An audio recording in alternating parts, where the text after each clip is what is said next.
best ever. That our members are engaged and inquisitive and curious and willing to serve. I'm so grateful and thankful that everyone is committed to up-leveling the experience we know as the Temple of Light. I tap into infinite intelligence knowing that for every question asked, there is an answer. I am giving thanks for those who have said, yes, I want to be in service, and have put forth their names as candidates of the board or the leadership council of the temple. I also know that the temple is its membership.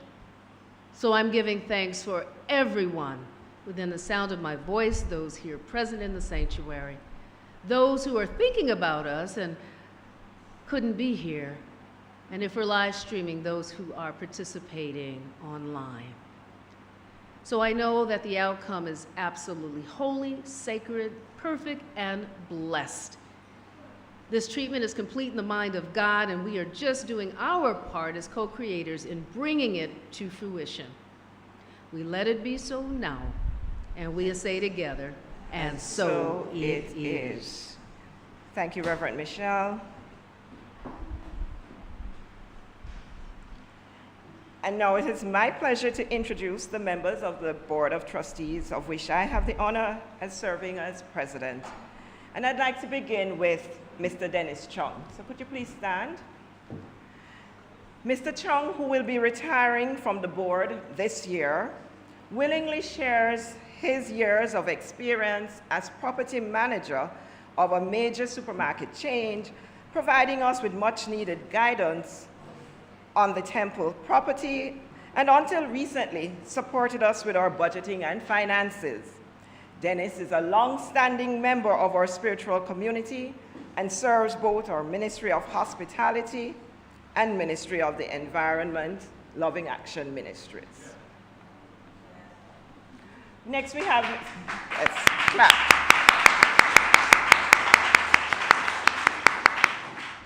Next we have Mr. Theo Smith. Yes. Mr. Smith, or Theo, as he prefers to be called, is an executive chef and entrepreneur with his own catering business, Great House Caterers. He has been a member of the Temple family for over 20 years, coming up through our youth ministry. He's a member of the tech team, vice chair of the TMC, and also a member of the Board of Trustees. He willingly provides us, Board of Trustees Finance Subcommittee, He willingly provides us with his expertise in tech support, oversees our website development, among the various other roles which he encompasses. Thank you, Theo.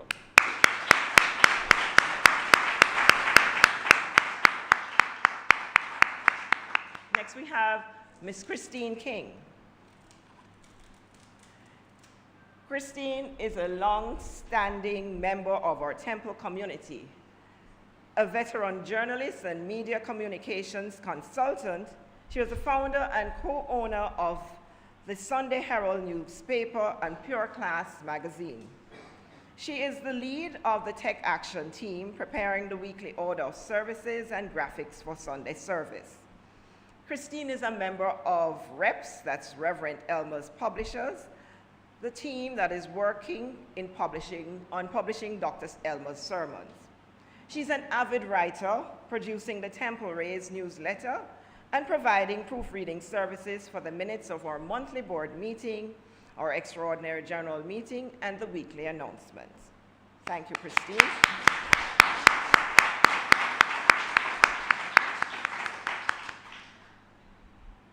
Next, we have Dr. Tamu Davidson. A medical doctor by profession, Dr. Tamu is a licensed practitioner and a long-standing member of the Temple of Light, having come up through our youth ministry as well. She serves in the Ministry of Hospitality, providing after-church refreshments for our community, and is a member of the SPIP Action Team. She lends her support by providing our weekly QR codes for Sunday services, designing the reports template for this morning's presentation, and has actively linked the Ministry of Health, which is her employers, with Temple of Light to support wellness activities. Thank you, Tamu.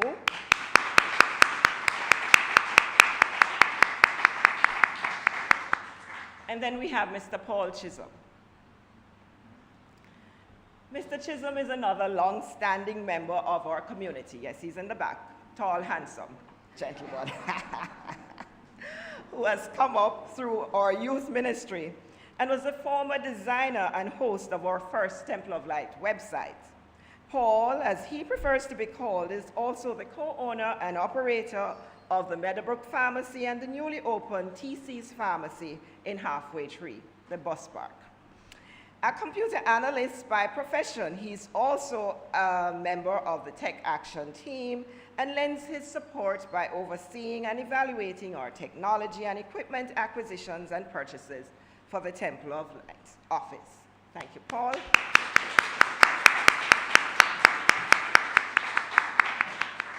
And then we have Mrs. Valerie Chuck. Mrs. Chuck recently assumed the role of treasurer, filling the vacancy left by way of the transition of Mrs. Karen Gentles in January last year. A member of our Temple community for over 30 years, Mrs. Chuck is a chartered secretary by profession and supports us in the administration and accounting functions of the Temple. Valerie.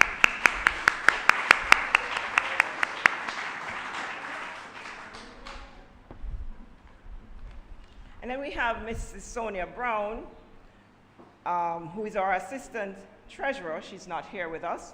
But Ms. Brown, another longstanding member of the Temple of Light, serves our center for many years, and we have benefited from her experience in the corporate world and her continued commitment to serve this center in so many ways. Thank you, Mrs. Brown.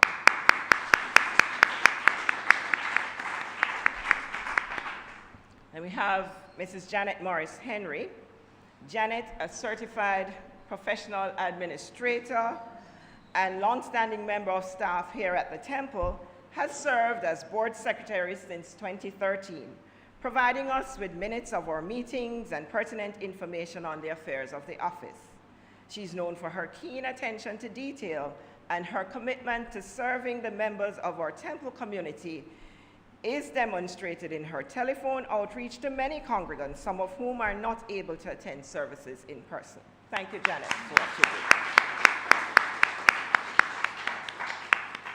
Then we have Reverend Michelle Senegal, an ex officio member of the board. Reverend Michelle, as senior minister, is tasked with providing the ecclesiastical support for the Temple and is responsible for educating, building consciousness, providing pastoral care, and managing the administrative staff. She attends meetings and provides updates on the activities that she has undertaken monthly in the furtherance of this objective. And finally, we have myself. I'm Jennifer Livingston, another longstanding member of this community. I have been an integral part of the Board of Trustees, serving as Vice President since 2018 and as President since January 2023 on the retirement of Reverend John Scott.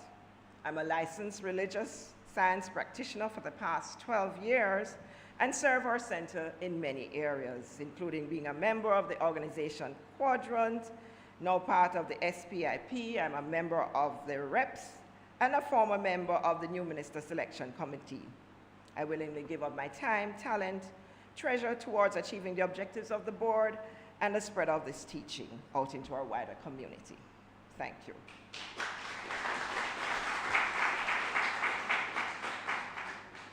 And now, friends, moving on in our agenda, we're now going to look at our minutes of our 41st annual general meeting. Have we all had a chance to read the minutes of this past AGM? And there are two sets of minutes that we will go through. This was sent out by email, and we've asked you to scan the documents, so you should have it available for those who have scanned the QR code. And so I'd like to go through the minutes, page by page, beginning on page 1 of 12. Are there any corrections?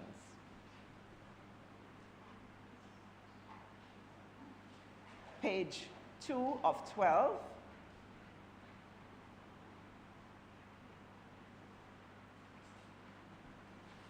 Page 3 of 12.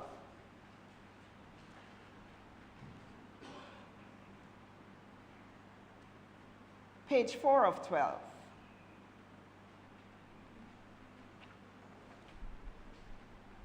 Page 5 of 12. Page 6. Sorry. Oh, yes. Page 3. Okay, you have to be a little louder. And you need to use the mic if you're going to make the correction because we're streaming, and we're recording as well.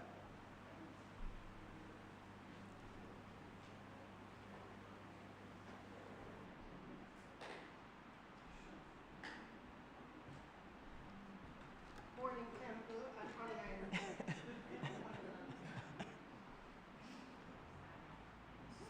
So on page 3 on the Ministry of Environment, Closer. page 3 on the Ministry of Environment, the second paragraph, the last line, bougainvilleas were planted on the eastern side of the property bordering Unity of Jamaica, and the word day is missing. And the day ended with a seminar-style micro-presentation. Okay. Thank you. So the word day is missing. Thank you.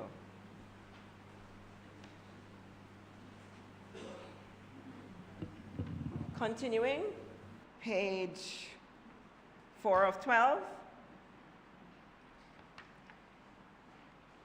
Page 5 of 12.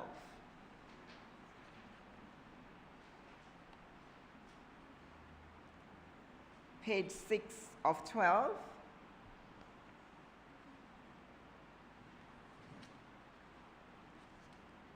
Page 7 of 12.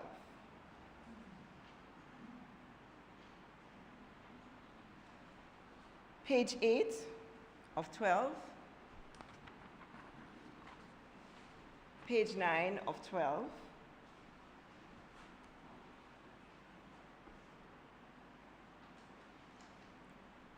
Page 10 of 12.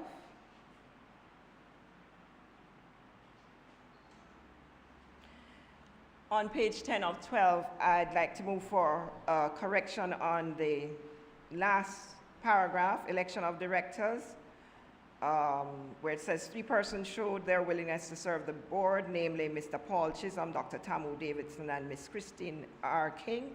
Christine's name is missing an E at the end.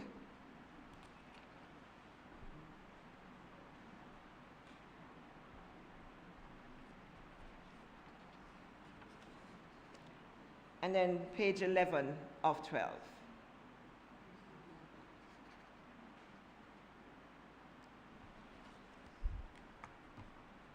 Are there any other corrections? And if so, page 12. Page 12, yes, I'm sorry, page 12 of 12 are all attendees who were here last year. Names captured. Is there anyone missing?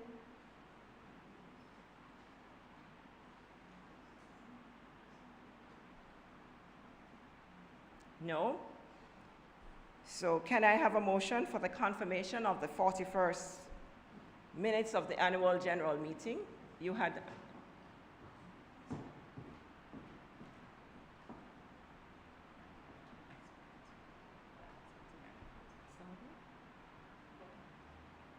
has the clicker. So there's a clicker. Okay. You may want to take the clicker. Okay. So I'm sorry, I was moving the motion for the confirmation of the 41st minutes of the annual general meeting. Motion moved by Mr. Dennis Chong, seconded by Reverend John Scott. All in favor? Any against? And now, we'll also have the extraordinary general meeting to go through. But are there, so I'll do that first before I take matters arising, okay? So have we all had an opportunity to read the minutes of the extraordinary general meeting held in July of last year? And that really was just one event for the election of our new senior minister. And there are only 3 pages, so I'll start with page 1 of 3.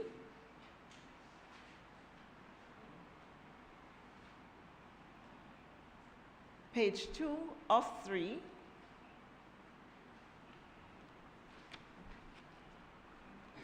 And page 3 of 3. Are there any corrections to the minutes of the extraordinary general meeting? And if not, can I have a motion for the confirmation of those minutes? Moved by Sandra Cooper, seconded by Dr. Lilith Nelson. Thank you. And now, friends, I'd like to move on to the matters arising from the minutes. You've all had a chance to look at them. Are there any matters from the 41st Annual General Meeting?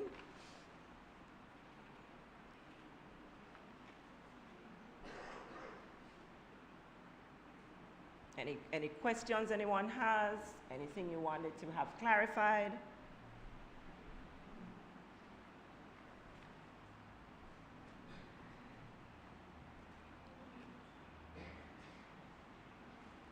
And if there are no matters arising, then I'm going to move on to our year in review.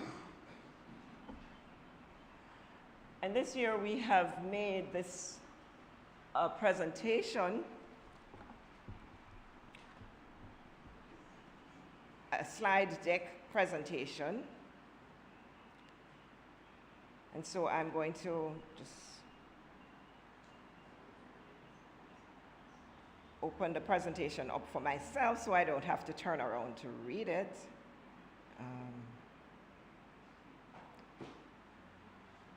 We'll start out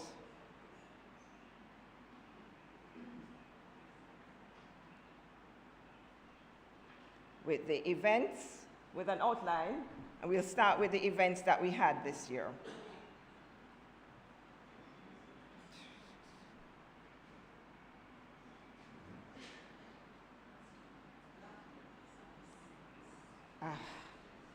Okay, so we had several events last year, and clearly my phone is deciding it's not cooperating with me to advance my slides, so I'll just read the events. No, I just want to be able to speak what's up there, so I'm trying to look on my technology here that's just not moving in the way I want. Okay. So yes, here we go. We had quite a number of events, starting with a public speaking event in September of last year, then followed by the first edition of RAPS. And please remember that our year spans 2022. So our year spans July 2022, the 1st of July 2022, and our financial year ends on the 30th of June 2023. However, we have done our year in review this year for our entire calendar year. So you're going to see events beyond June 30th, 2023. So we had the first staging of RAPS.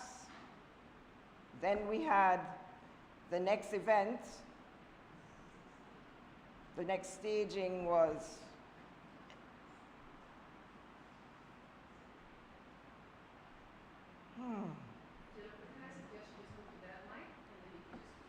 yeah, but I'm going to have my back to you. I'm sorry. No, that mic. Turn it sideways.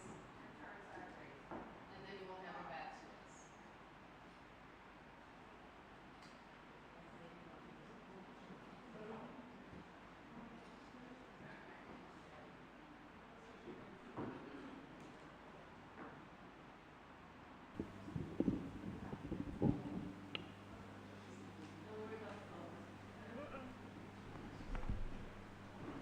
Okay, so then we had our Christmas Eve candlelight service.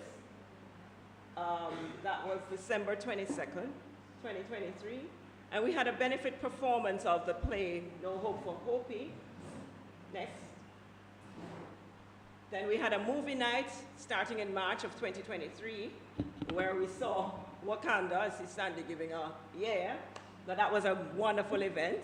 And then we had a young adults workshop, teaching them about study habits. We continued during the year with an art workshop done by Denise, and that was in March as well, and that was followed by an event called Arranging Flowers with Friends by our own Judith Dare, one of our temple angels. Thank you. In May, we had our staging of Hats Off to Mom, which was our Mother's Day event, and then we also had our Labor Day activity on May 23rd here at the temple. Then in June, we did a Day for Dads, or Father's Day event. And we also had a workshop, The Art of Financial Planning, that was in June of 2023. In July, our anniversary celebration was with Reverend Cynthia Ambrose here at the temple. And it was also the month in which we had our candidating weekend for Reverend Michelle Senegal. And then in September, we had the next staging of poetry and prose, and this one was called Playing. And in October, we had our master class at Jewel Paradise Cove. And that's a picture of the participants at the master class.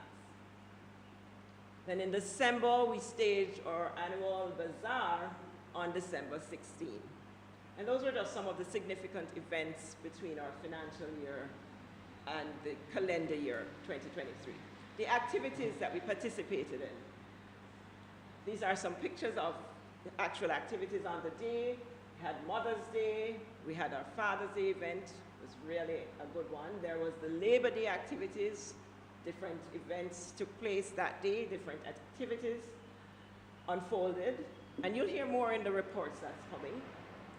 Next, the candidating weekend. These are some images that we captured of that Sunday here with Reverend Michelle.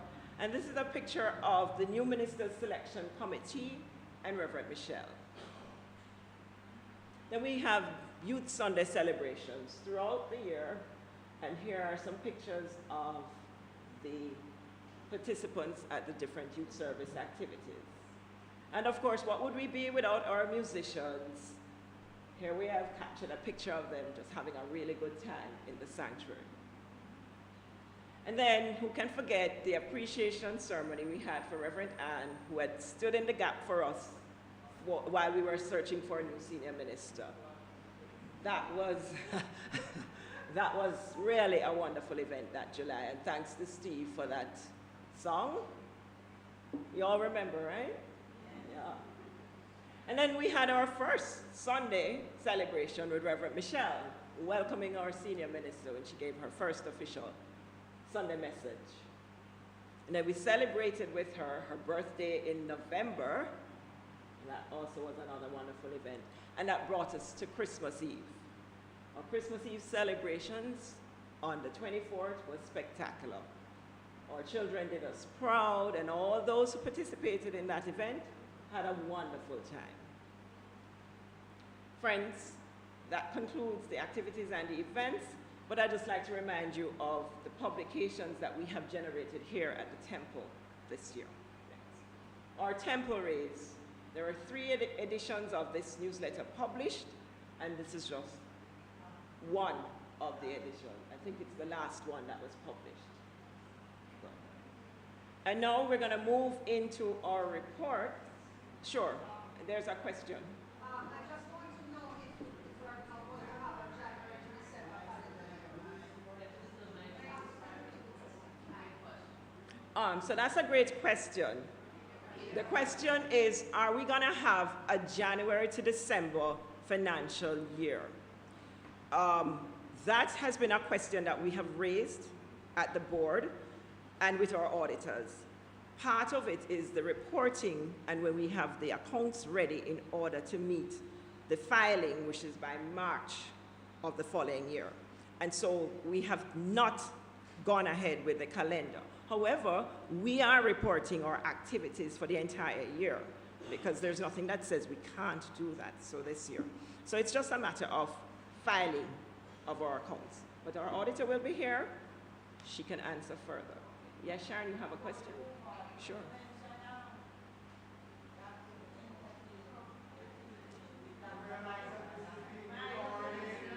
Okay, the question is, I'm going to repeat that recording with, go ahead, Sharon, I'll just repeat for you.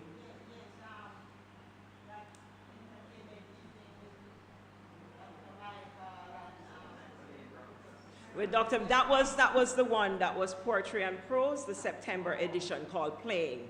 So yes, it was captured on the events. That's captured on the reference report. So that's the only reason I didn't have that in my events, okay? So now we're gonna be doing the reports, and for each, yes. This is our annual general meeting. There are members who are online. Please use the microphone. I'm just saying that, Use the microphone.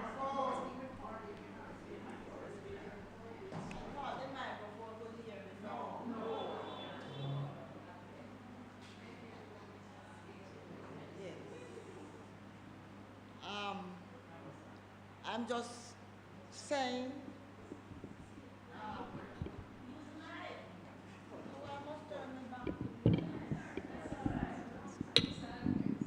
Difficult. Come this way.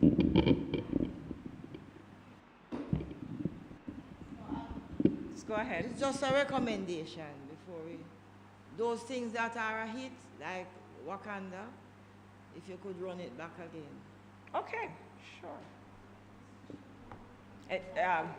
You are more than welcome. So yes, this year we will have more movie nights, 2024. And if there's a special request for a repeat of one of the movies we've shown before, by all means, it will be considered. You are welcome.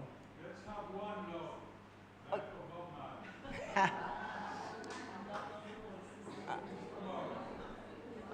Reverend Michael, you will also need to use the mic, but we will tell you of, remember, with movies, we also have to remember the copyright with the cinemas, so we are mindful of what we can show and we will show, okay?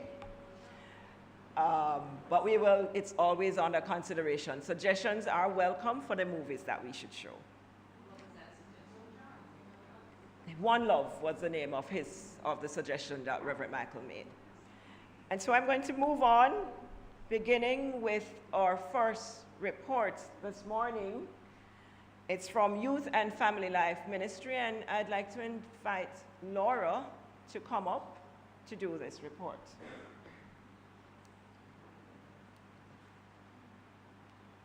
And that's the running order for how the reports will be read, okay?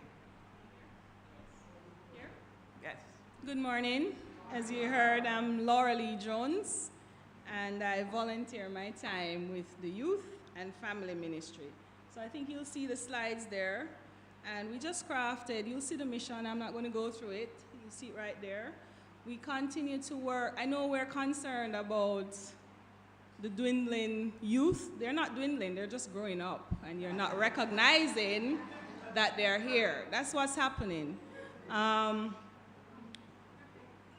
Jennifer went through some of the achievements, so we continue to engage them through activities. So there were the Saturday events. I'm going to tell you about some of the ideas that we're thinking for this year. And I want to say that when we call, even though you think you don't see them, when we call upon them, they're ready to serve and to volunteer, which is a good thing. And we're going to look at some strategies that help to keep them committed to that. So of course, they were quite involved in Labor Day. They did their painting. Our focus was in the garden. We still have some work to finish in there, but we started some beautification exercise. We had about 3 or 4 Youth Sundays last year, and well, some of you were in the audience or online listening to their presentations. You can see that they're grounded in the principle. And they are actually practicing. As I said, we may not see it, but they are grounded, and they continue to be involved. I see Abby's here today, I see a Johnny. You see them growing up, and they grow up very fast. I can tell you, I have 3, and I still can't believe how old. Of course, they were part of the Poetry Pros in the garden. You saw them done in some fashion up here, for those who were present. What are some of the projections we have? So I was asked to talk about some of the challenges, but I don't want to see it as challenges, but it's just the growing pains, you know, as the community, we continue to evolve as a spiritual community. Wrapping up time. For some of the youth, they're competing activities. So they're studying, they're working, they're entrepreneurs. So there are many of them who are managing social media websites for individuals and companies. So they're up late at nights, and it's a little hard getting them out of bed on a Sunday morning. Some of our youth are a bit discouraged because they feel that the congregation is not inviting enough. It's not, so we big people talk, big people things, and where do I fall as a youngster? So we have to be mindful of that, that we want activities that pull them in and keeps their interest, yeah? There are also some of our youth who, because of physical relocation, so some have moved on to college overseas. There are some of them who would come here with their grandparents or other guardians, and that dynamics has changed, their family dynamics has changed. So they don't have that support and encouragement that brings them out, right? So those are some of the challenges. Not that they don't want to come, and yes, there are some of them who, yeah, they feel like, you know, church boring, I'm saying it. But in general, there's just life dynamics that's happening, and I think we have to be patient. Yes, we know they're the future. We want them to inherit this legacy and build on this legacy. But I also encourage us to support where we can, to encourage them and let them know that, yeah man, if you want to call me to pick you up, I can pick you up and I can drop you home. Some of the things we have planned for this year, we want to, outside of a Sunday morning, it's a very short service. We are thinking that we want to have more Saturday engagements where there's a longer engagement with them. So there is that kind of youth connection. And there are ideas for man talk, woman talk, financial talk, right? And we're going to be calling upon some of you because, let me tell you, I was just talking to Jennifer, right? Some of the conversations that our youngest are having, we can't hide things from them, and they're coming straight up, right? So we have to support them as they grow into their own selves, to have conversations. Some of the conversations are uncomfortable, and they won't speak to their parents about that. So I see our community, this space, as that space where they should feel free, feel safe, to come and engage and have conversation with us, right? So these, you're gonna hear more details, not now, about what these conversations will evolve as, right? But definitely on a Saturday to have more engagement with them. We also want the youth to be more involved in the activities of the church. So for example, to help to manage our social media presence, however that looks, whether it's the IG page or the Facebook page. One of the things that I teach, and one of the things I have found in my experience is when you engage them in something particular, when that is their responsibility, they buy in, they feel a part of. So they're not just being told, but their involvement shows that we also appreciate and recognize the value that they can bring to the table. So this is one of the suggestions we have to engage them. When we had our Poetry Pros, no, it was when we had the bazaar, we decided to post the poster on the IG page, and Safina volunteered. And one of the things she said when she went on the IG, she said, but we don't have any followers, which we don't. So we have to work through a strategy of what kind of content we want to post, and we engage them to help us with that, yeah? As I said before, regular rap sessions with the youth also being planned. So just to hear them, hear what they want to talk about, hear their views. I asked them today, how do they feel about this spiritual community and what value is it bringing to them?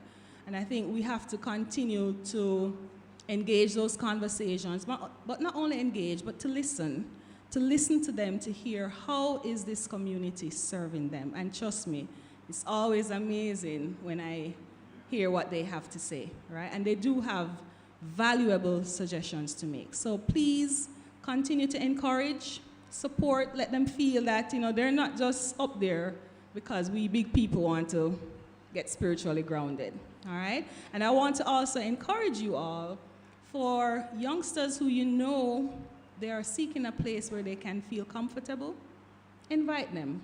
Take a friend along. And this is one of the things we want to encourage with the youth, where they bring, invite some others to come. Because trust me, there are many out there who are seeking a spiritual home. Thank you.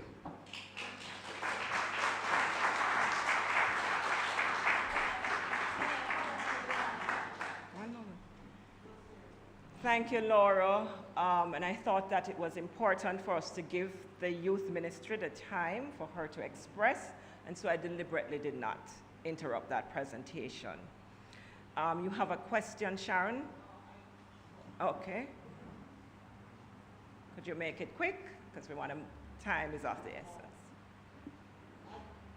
May I suggest, maybe it's a little bit far-fetched, but I was recommending the other day, if the temple will eventually, just coming from Laura's presentation, you establish a formal training for the youth. Just like how you foster people to be doctors, lawyers, and everything, you can start fostering people for ministers, like a succession planning. Okay. Gotcha. And like even, since I'm here already and I don't want to come up too often, you need to be starting a succession planning for some reverend to go to minister school, so you can get your own senior minister. Thank you. Thank you, Sharon. And now I'd like to move a motion for the adoption of the Youth and Family Life Ministry report. Moved by Dogarine, seconded by, I think, Christine, you had your hand up before?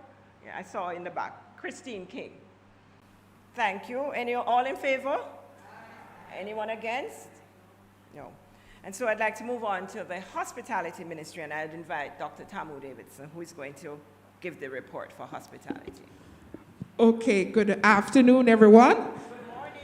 Or morning. It's still morning. Sorry about that. It's still morning. So before I move on, I'd just like to acknowledge the team from hospitality. So we have Mrs. Talita Manhertz, we have Miss Yvonne Carty, Mrs. Diane McCleary, myself, Dr. Chima Alcock, Miss Abigail Alcock, and also Sean Blake. We also have a lot of support from Miss Pauline Josephs and others that continue to provide, and Lilith Nelson as well, who continue to provide support. I did not mention Reverend Sonia. She's the one who gave me the list. Oh, my apologies. Mommy, how could I forget you? No way. Reverend Sonia, who is actually our team leader, and gave me this list to remind me of the names. So, thank you. So, our main mandate, as you can see on the slide, is to really provide weekly light refreshments after service and to organize an annual brunch. But this is with the intention to create this environment, atmosphere of community within the temple. So persons that linger after service to talk and get to know each other, and also to show our gratitude to the congregants as well. We also have ushers which are independent of this particular ministry. Next slide. So a major achievement is that a very small group consistently provides refreshments every Sunday. Every Sunday, we always have something to share, the love to share with everyone here. And everyone, a wide variety of persons who are not even listed, always come and contribute something to this pool. So there are a variety of number of persons talking and staying and mingling after church, and we have shown some photos, and we plan to do much better this year in documenting some of these networking activities. We have our regulars. For sure, even if there's a small attendance to church, and if there's abundance, at the end of the day, that abundance is always shared. So we have our regulars that are there. So we project for 2024 to recruit more people to enjoy this experience. Food is love, bringing people together. Yes, the joy of food. And we want to share. And so this year's annual Thanksgiving brunch will be what? Bigger and better. And we'll invite persons who have not come for a while. And we will also pin hospitality ribbons on those who serve in this ministry to be worn whenever they attend church. So that will be the new, so you recognize all the hospitality persons that are here.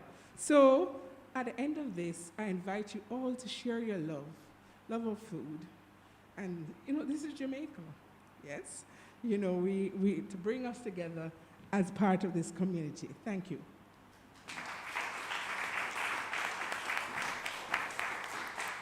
Thank you, Tamu. Are there any questions for the hospitality ministry?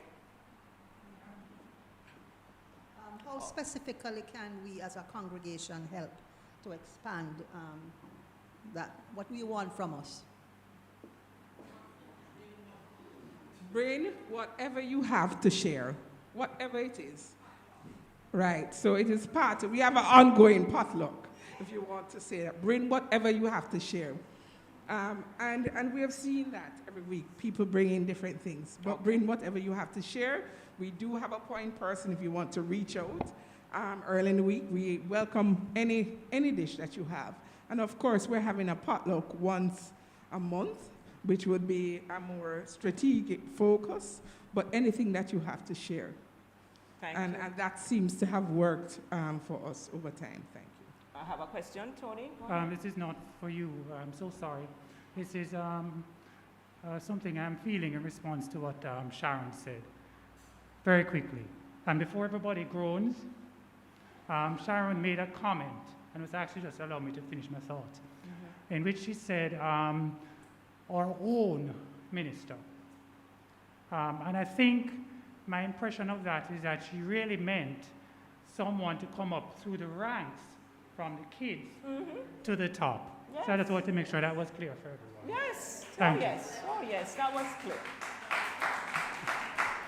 For sure. Thank you. Okay. Can we have a motion for the adoption of the report of the hospitality ministry? Moved by Karen Ford Warner, seconded by Judy Dare. Thank you. All in favor? Aye. Are there any against? No. And so I'd like to invite Adele Brown to come up for the report of Ministry of the Environment. Okay. So, I'm here representing the Ministry of the Environment. Our report covers up to June 2023 as is a standard year. So we can see on the screen our mandate to render the place beautiful and attract congregants, to treat the space as a beautiful package, inspiring and unwrapping the learning and teachings of science of mind, to inspire all to use the environment as a metaphor for God in which we live, move, and have our being, to encourage spiritual retreating with our environment, use of the meditation garden and the labyrinth, to contribute to the internal ambience of the temple. I would like to add that our leader, Courtney, who made his transition in September, was very instrumental in developing the mandate. Can you move on, please? Okay, so our main achievements for 2023, the Labor Day is really a standout for us. 2023 was different though. We had a section where we encouraged persons to come and do art and craft, and we had some beautiful displays from Shirley Pond showing us tapestry, actually how she does it. We had Denise giving us some lessons in artwork. We had a demonstration of recycling, again into art and craft. We had inside cleaning, outside cleaning. Shima did that demonstration of our recycling. Then we had a Dr. Joe Lindsay doing us a presentation on composting. Composting in keeping with our theme of managing the environment. We even had a Dutch auction that Lilies came up with, and the prize was won. I'm sure somebody got the prize. So we had this all-embracing of events for Labor Day and that kind of broad cross-section of participation. We also did EPUB, thanks to Doreen. We did a number of publications through the year, and we intend to continue with that. I need to add, it was left out of our report that and all reports have spoken about Labor Day and poetry and prose. It was in fact started in the Ministry of Environment and continued to be considered as a MOE activity led by Dr. Lilith. And I just want to add here that the last one, play, was in September of 2023, and Professor Edward Baugh, who is a known Jamaican poet and scholar, had attended everyone. And just that we recognize his passing in December of 2023, and we will need to send out a condolence to his wife. Now, for the projects for 2024, we had gone through a little bit of a low period, and we are going to relight our candles for the MOE activities for this year. Our Labor Day, again, will be our main thing, but more importantly, we want to have more persons participating in our MOE, so we're going to invite persons to become members. One last thing, just to ask the members of the MOE who are present just to stand so we can recognize them. Thank you. Doreen, Shirley, Faye, Valerie, Lascelles, Lilith, Dennis. Am I missing anyone? Shima. Thank you all. Judith. And we look forward to another year of working together for the growth of the temple. Thank you. Thank you, Idel, and congrats to the Ministry of Environment. May I have a motion for the adoption of the report, moved by Reverend Ann, seconded by Sunita Abrams. Burrows, sorry. So accustomed. All in favor? Any against? Any comments? Any questions? Oh, I'm sorry, I moved the motion before I took the questions. My apologies. Go ahead, Lasse. No, I'm not asking any questions. Okay, I have some comments? recommendations that I want to make. Sure. The theme this year, more for 24. I would like us to adopt that. More of everything for 24, good things. All you can think about, health, wealth, good living. Awesome. I have some recommendations I want to make in relation to operation this year. Ministry of the Environment.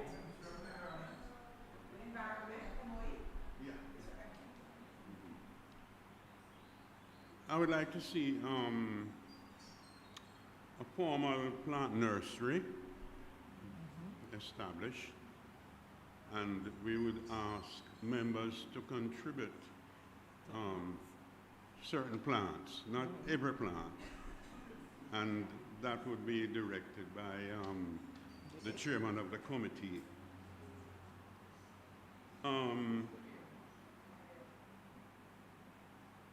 This building has to be maintained. Any plan? It will be determined. The chairman of the committee will decide Will and decide. inform the kind In of time. plans that we want. Yes, can we Yeah. have the next recommendation? I think it would be a good thing if we could contribute some paints, emulsion paints to the building, because the building has to maintain, the outside need to be repainted. And again, the committee will decide on the color coding and tell you what kind of gray, whether it's white emulsion, whatever. Emulsion paints Right. and white gloss, Sure. yes. That's as far as it goes. Thank you. Thank you. Thank you for those recommendations. Are there any other questions? If not, then I'll move to the next report from the Ministry of Peace. And I'll invite, you have a question? Sorry, just a correction for hospitality. We wanted table. Someone was omitted from the list. Mrs. Connie Nugent, who every week she provides cookies for refreshment, has been doing that every week for quite some time. So Thank you, I just Connie. wanted to ensure that she was noted. Thank you. My apologies. Thank you, Connie. And so I'm inviting for we have to move on, Lascelles. The Ministry of Peace report. There's a report on one that I forgot. And what's that? No, everything takes money. I want to recommend that at the middle of the year, we have a particular sale where we contribute things, paintings, ceramic, and your talents. It's a combination of gifts and talents, where you come, if you're a poet, you come and do your poetry. If you're a singer, you come and sing. If Okay. you're an artist, you display your work. Got and you. this type of thing, so that we can make some money for our committee. For the environment. Got you. Environment, yes. Well said. Okay. Ministry of the Environment inviting Mr. Carl Livingston to give that report. Peace. Ministry of Peace. Environment is in my head now. Good morning, Carl, Temple over to you. family. I'll be very brief in my reporting. Okay, the Ministry of Peace is charged primarily with holding the consciousness of peace, not only for our spiritual community, not only for our spiritual community, but for Jamaica and indeed the wider world. Last year, we saw a return to what I would call normalcy post-COVID. So we had regular attendees at our meetings and stuff like that. So our primary activity is walking the labyrinth every first Wednesday for peace. And we were also involved in the Ash Wednesday event that was held at the temple. We also participated in the World Labyrinth Day activity. Of note is that we lost Courtney last year, and he played a very important role in the ministry. Going forward for 2024, I think what we need to do is to try and attract more participation from the wider spiritual community. It is also hoped that we can use the labyrinth for other activities as opposed to just once per month. So whether it is a mindful session or something like that. And again, we look forward to participating in the World Labyrinth Day activities when they're held later on this year. That's the end of the report. Thanks.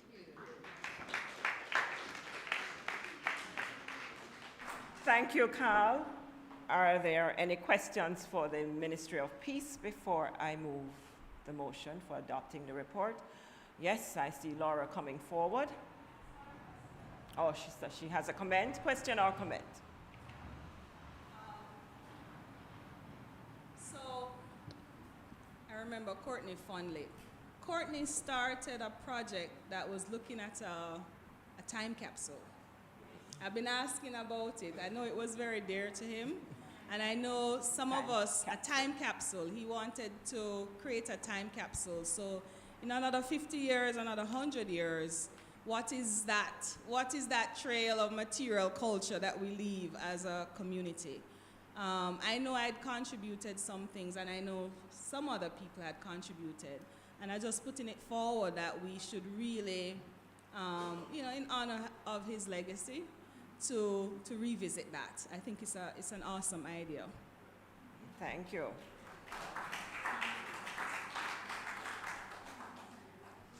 And there being no other comments or questions, can I have a motion for the adoption of the Ministry of Peace? Moved by Liz Terry, seconded by Carol Campbell.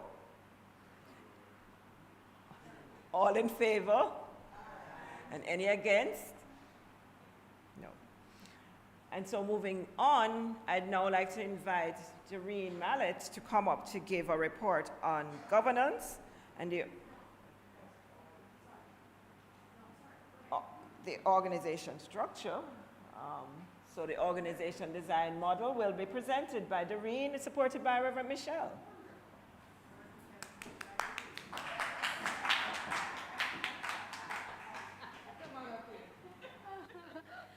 Well, this committee actually has been working very diligently, you all, to adopt the CSL organization design model here at Temple of Light.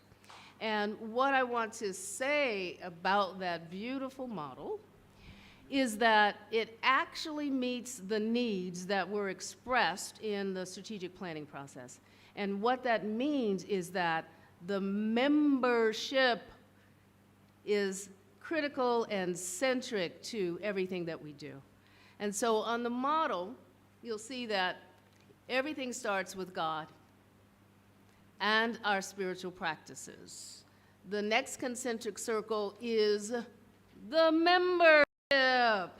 And so what that means is that the Leadership Council, the senior minister, we all serve at the pleasure of the members. You hear that? We serve at the pleasure of the members.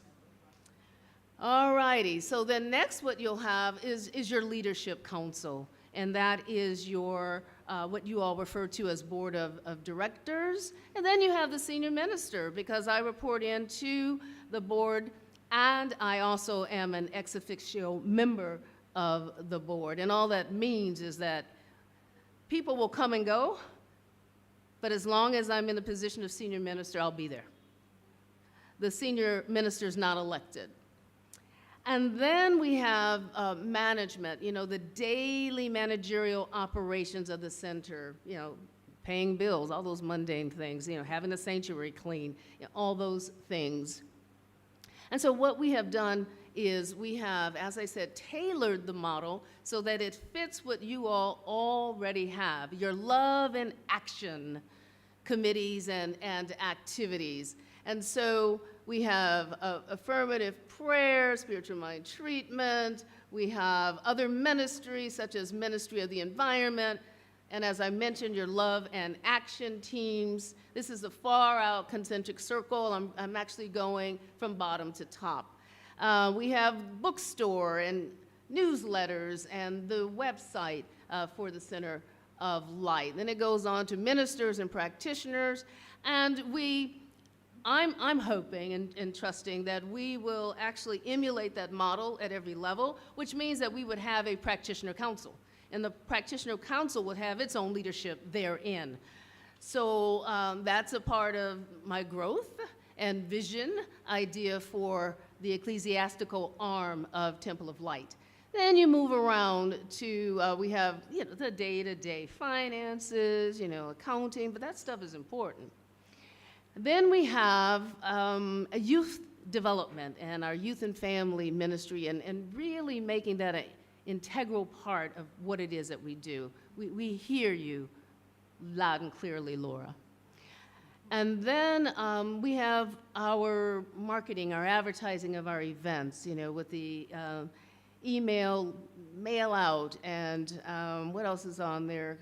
We have, and other related activities. So anything else that deals with the functioning of the Temple of Light. So this is the model. This is what you all asked for. It already existed, so it was actually, I don't know, was it easy?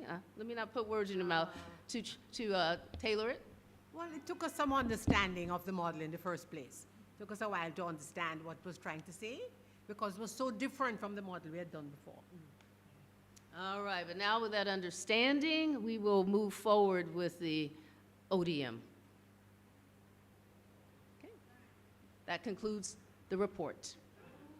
Reverend, could we have it reproduced and placed in a prominent area of the temple? It really is beautiful, and it says it pictorially. Pictures worth a thought. Excellent suggestion. Thank you. Sure. Thank you.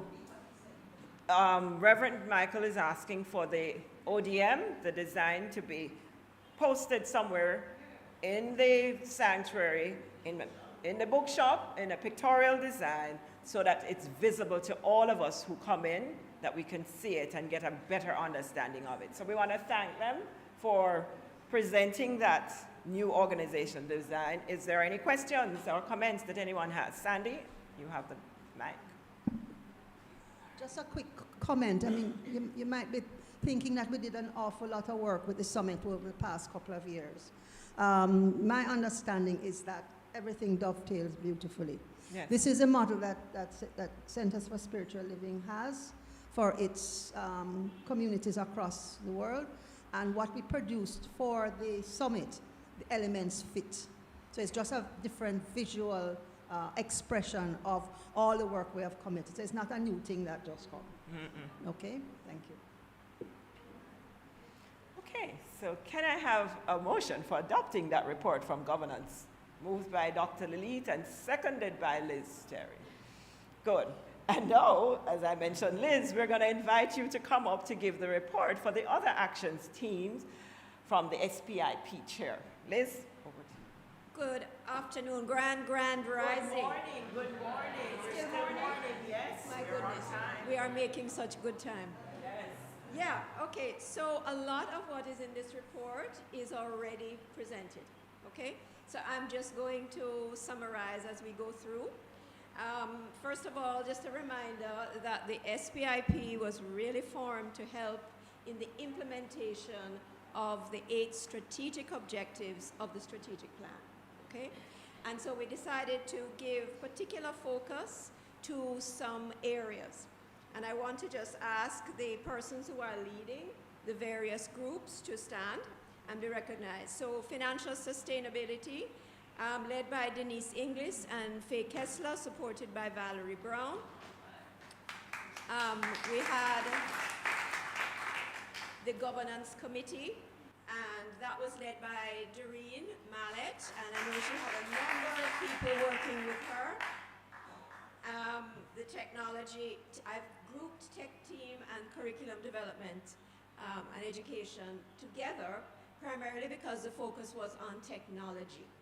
So we have the tech team led by Theo Smith and supported by a host of others. Everybody knows Theo.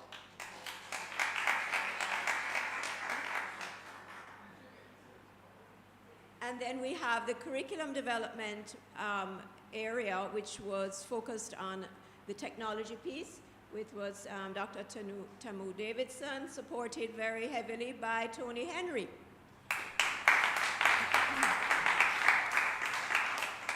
We had youth focus on fundraising, and RAPS has already been reported on, and I will mention the one that was done this year, Poetry, Prose, and Rhythms in the Garden play later on, and PR and communications. And we didn't actually have an official PR and communications group, but a number of things that fit into PR and communications were in fact accomplished. And finally, Reverend Elmer Publishers, which I think grew out of the organizational quadrant that was, and it was headed by Christine King. So Christine, PR and Communications, and Reverend Elmer Publishers.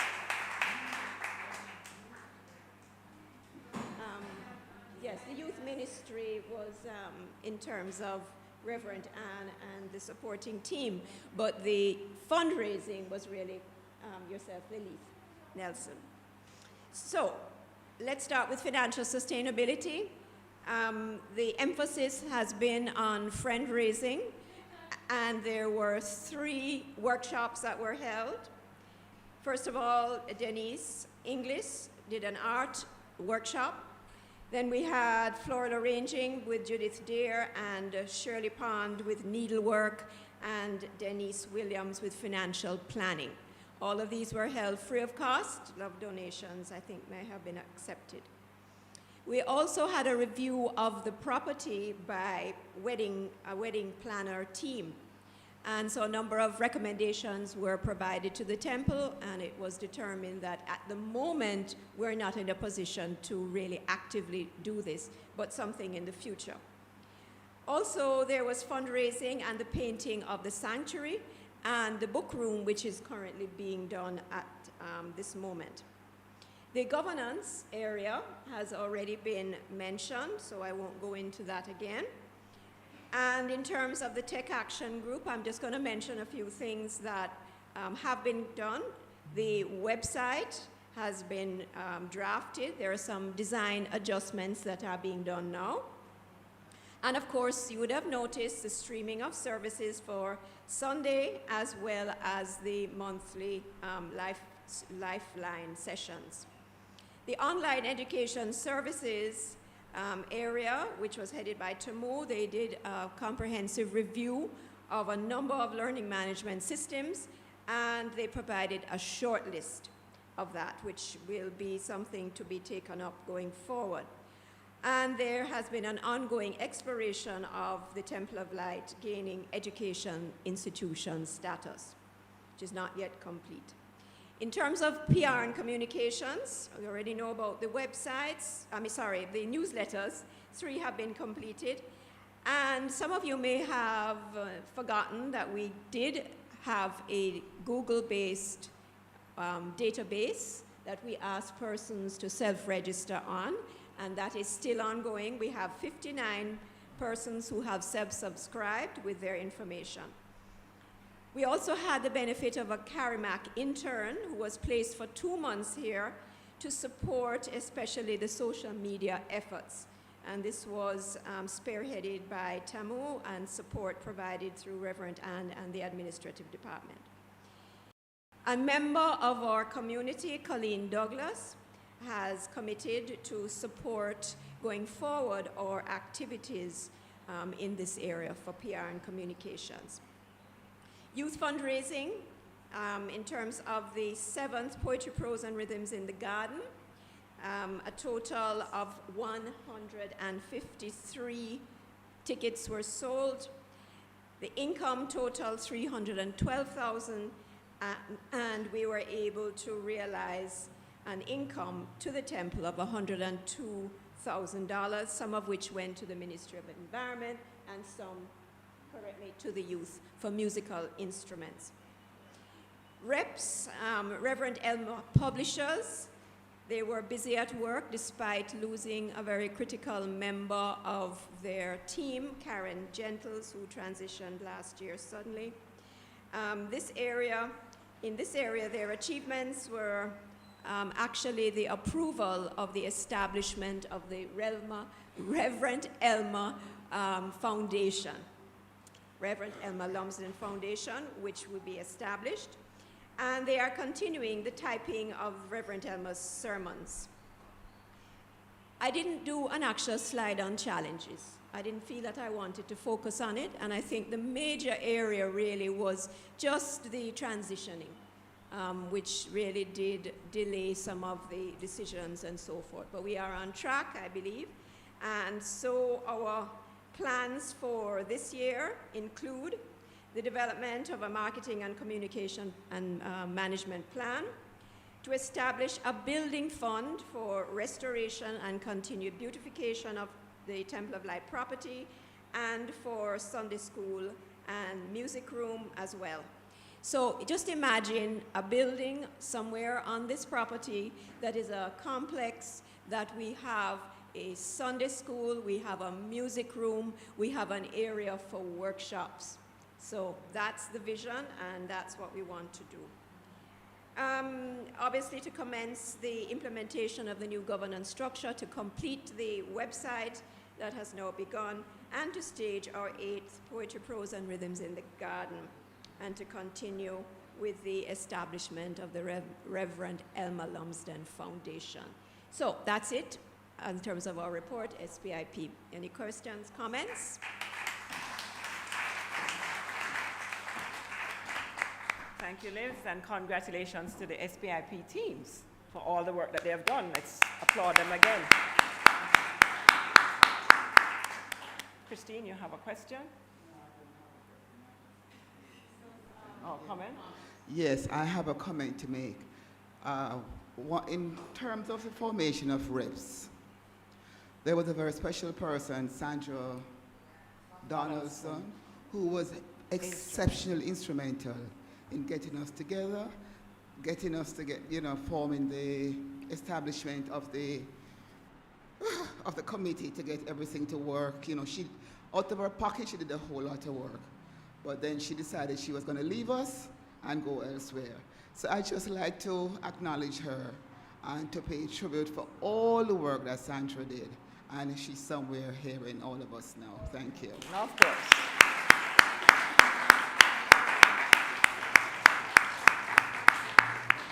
Welcome, Ventoria. I'd like to acknowledge the presence of our auditor. Go ahead.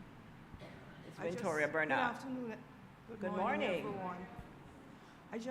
I think I heard something, and I just want to query it. I think Liz said we are about to establish a building fund.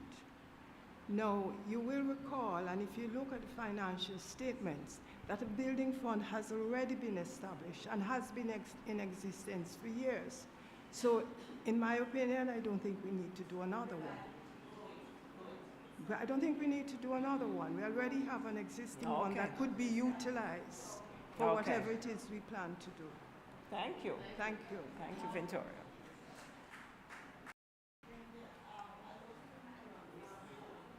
Zareen? Sharon, come to the middle. There is something that I'm not sure where this fits, but there's a dedicated group of persons who submit a blog every single week to be posted. You are one of them, Jennifer. To be posted on some website, blog site. And well, I'm expecting that will be taken over by the website as soon as the website is well established. But it just occurred to me that has never been mentioned. Reverend Michael and WordPress? Yes. Well, the blog is now presented on WordPress. I don't expect it to remain there. I'm the one who posts the blog. Reverend Michael sends it to me every week. But I'm expecting that as soon as the website is up and running, that's a better place to put it. Okay, thank you. I agree. Sharon, you had a question? Wanted to add, when you're inspired by these reports, ideas, it causes you to think up. The youth as a whole can raise their own funds through their talents. Like if they put on like a monthly drama skit and, on stage and do, or you could invite Mr. Dawkins to give them a little training, to just guidance. And for the musical instruments, I think they would feel much better to raise their own money to buy their own things. I agree. And also, in addition to Lascelles' contribution, other talents like reflexology, I see Ventura, the chakra thing, like people could offer that for like a natural health thing because everybody here are healers, blind healers. So, you know, like something like that, just to add a difference and keep the spiritual thing going.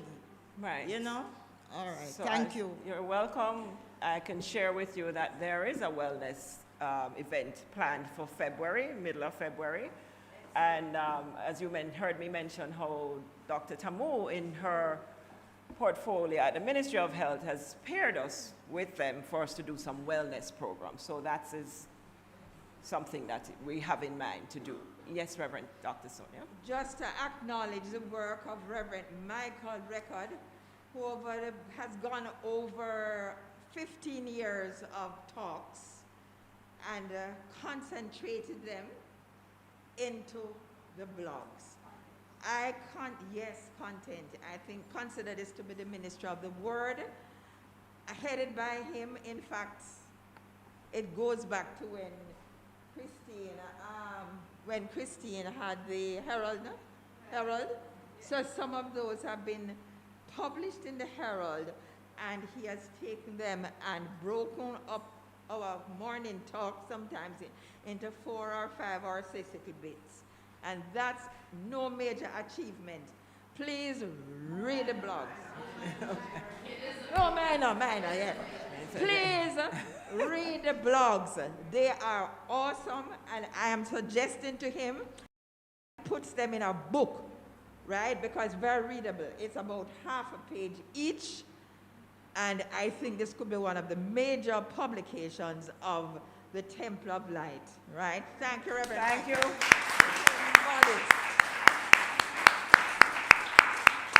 So can I have a motion for the adoption of the SPIP Action Team's report? Moved by Reverend Ann, seconded by Sanita Boros. Thank you. And so we're going to move on to the minister's reports, and it will be in 2 parts. So I'd like to invite Reverend Ann Shan to come forward.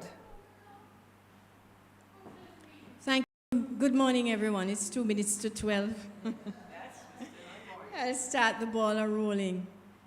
And I wanted to say thanks to our congregation, our ministers, and our practitioners for unbelievable time that we have gone through. Strange enough, I titled my report A Year of Transitions.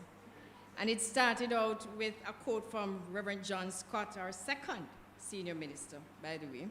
And it says, "The winds of change are blowing, but we face the future with confidence because we are anchored in Christ's consciousness, the house the Lord hath built." End of quote. That was from his message to us from our 41st AGM, right? And it is in that conscious awareness that we have seen the Temple of Light in this financial year. I'm speaking from July 2022 to up until June 2023. You know, we have moved forward. We have done, if there's somebody to say that, well done, our faithful servant. The administration of this church has been held together to allow us to move from June 2022 right to the embrace of Reverend Michelle. And we started to initiate the building of a foundation of sustainability because that's important. It's no point with having all these ideas if we don't implement them and we don't sustain them. We have to find a way to sustain the things that we have developed. And it is only us, right? And I want to thank the contribution of our members and Temple friends who have over the years found themselves putting in things when the gap falls, right? Nobody has mentioned the floral people, for instance, and I have to big them up because they don't, some of them don't want to call them name, but believe me, you come every Sunday and you recognize flowers. If we have an event for transitions, that's for people's Thanksgiving service, they are there. They are ever there. They only tell me what they need and I provide. And give them the money, I don't buy. They do everything for themselves and we are enjoying the beauty. In fact, They were the first persons who actually wanted a nursery because they needed flowers on a Sunday. So they have been contributing, Connie, especially little bits of flowers that you grow, and we have them put down to start the nursery. So I have to mention these people who you don't see the names anywhere.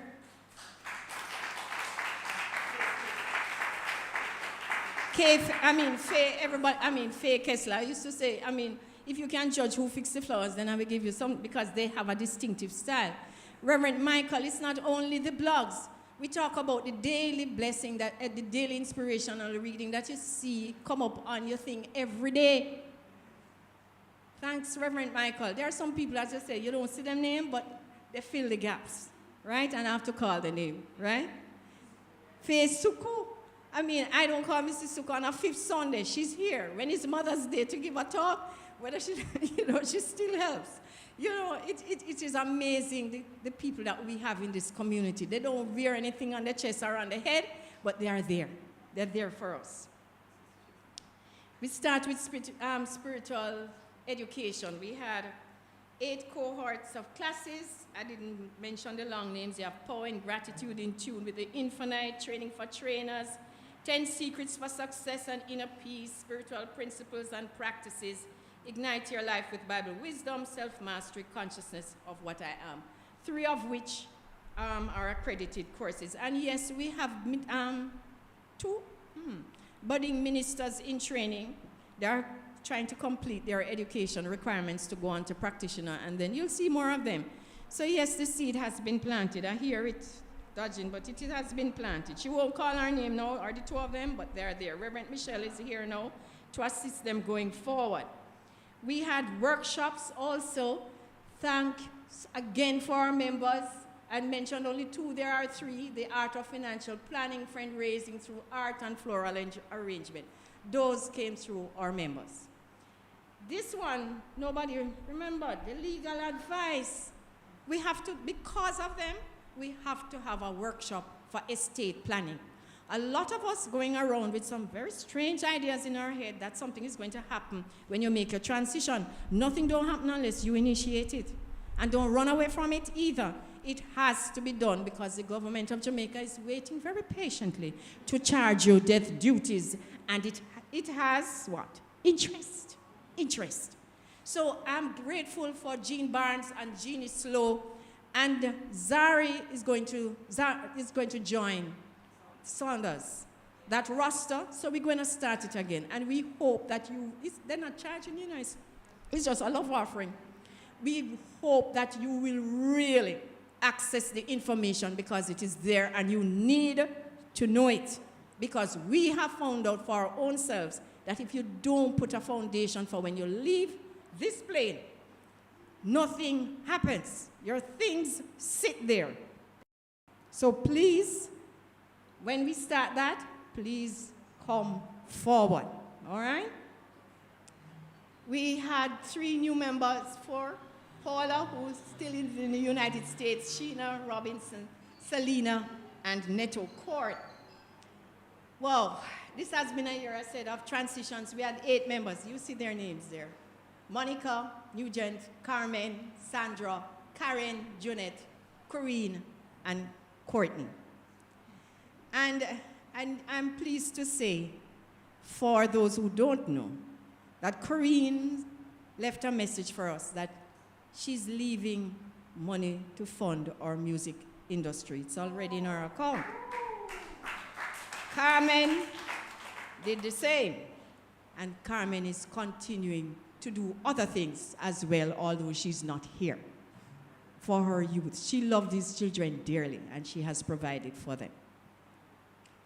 The technological team, I added stuff to that because Lamid Mitchell was the Carmack intern that stayed here with us for 2 months and continued to work. In fact, she set up that Instagram account before she left. She left a template here to help us with our website and going forward because she said, all right, the old people not going to add content, so we need the younger ones to drive it. So she has left a template here. And I had Reverend Michael here with his blogs as well and his daily inspiration. But there's a name that is missing here, Theo Smith. I don't know. Theo, you wear too many hats, so that's why. You see? When it comes to trying to assist us going forward on the technological platforms, Theo is instrumental. He has pushed and pulled. We are far going in the website that has been set up. He has been there helping us to do our registration of our students, you know, all those. He fills the gap. That is Theo.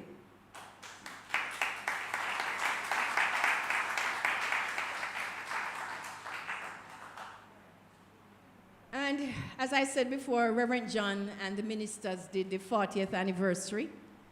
And in that dapper suit there, we had a wonderful time, thanks to ministers and Reverend John. Our 41st was with Reverend Cynthia Ambrose from the Agape University. Her message still remains the same: life always finds a way. So the life of this community is in good hands. Our outreach program still continues with the cohorts continuing on a regular basis. Reverend John is there for the Tower Street, and Ms. Charlton and myself for the South Camp. And as you see, the averages for each cohort is between 20 men, right, Reverend John? And about 15 women. And I mean, we have testimonials to share that it reaches the stage that if they're having a graduation, we have to go. If they're having something, we have to go down to South Camp because we are an integral part of their community. And the same rests for Reverend John for Tower Street. The correctional officers rely on him a great deal.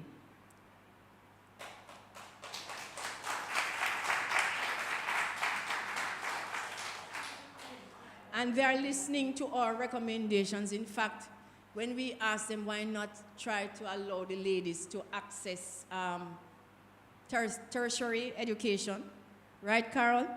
2 of them are now have got their associate degrees because of UCC, because somebody heard me grumbling that, yes, they have to go. I mean, yes, they're in here, but life continues. So that is now implemented, and I think it's going to stretch now to Tower Street, where they have people coming in to give them, you know, another view of what they can do with their time and their consciousness. Okay.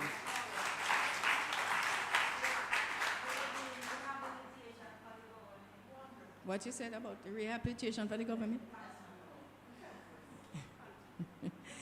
They have to come on board. I mean, Reverend can tell you, there's a lady called Carlotta Gulotto. She does not sit down, trust me. She's adamant that the government is going to recognize rehabilitation in the correctional institutions.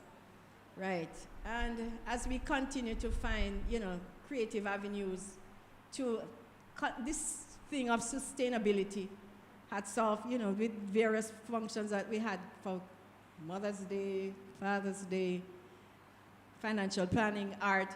It has to continue because this is the way we're going to invite more persons in our community. Just a little bazaar thing in December, which we never planned for, but it still had a few members coming to give their 2 cents worth. And, you know, we held our own. So as you say, we are a working community. And we have now started to rent our space. 2 entrepreneurs are now part of our community, and our prayer is that it is mutually beneficial to all concerned, right? Membership pledge. We have so far 58 persons who have fulfilled their pledges for 2023, right? And as I say, they still come in, reupholster chairs, floor, you know, a lot of stuff is still going on. And our major projection for 2024, as I said, was the conducting of our new senior minister. There is one of our chairs, and that candidating weekend went well. And at that time, we looked forward to the arrival of our new minister, who is now here. Strange enough that you should wear that from Paula Byfield.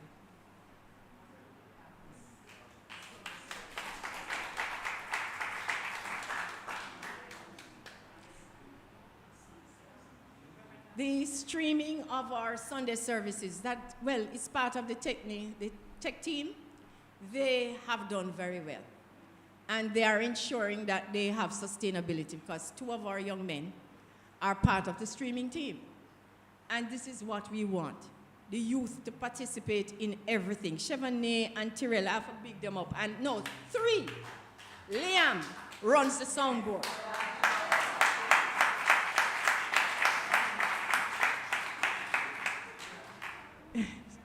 So we continue to work together to increase our influence in this country, our attention, as it is always for our youth, and to create that sacred space that Laura talked about. And I must say gratitude to members, friends, and sponsors, and suppliers for ensuring that our community works for everyone. Vance, Lauren, Theo, again, right? Steve. Yes, Christine, you think I was going to leave you out? No. That is the tech team.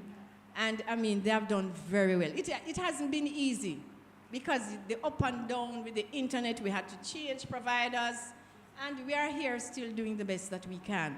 And I'm leaving it to Reverend Michelle. We have been granted additional funds to upgrade our equipment. So I'm leaving that one to Reverend Michelle, all right? Okay? Thank you, friends.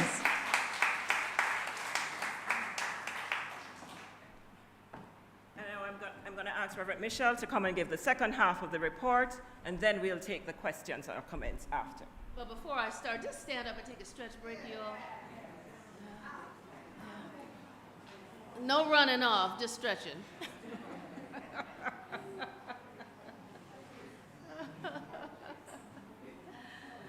Woo. And I've learned to keep my presentations to about 12 minutes max, but today is even going to be even shorter than that. All righty, so I'm going to go over significant accomplishments since my arrival and then plans for 2024. And I'll tell you, I was limited by time and space, but I have lots of ideas in my head. So you're just seeing a condensed version thereof.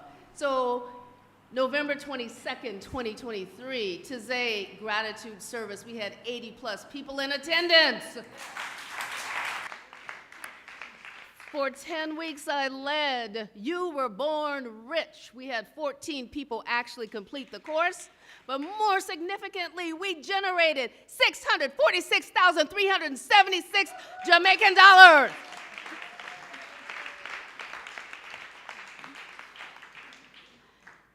As soon as I got here, actually before I got here, I encouraged the then called Board of Trustees Leadership Council, why aren't you all going for grants?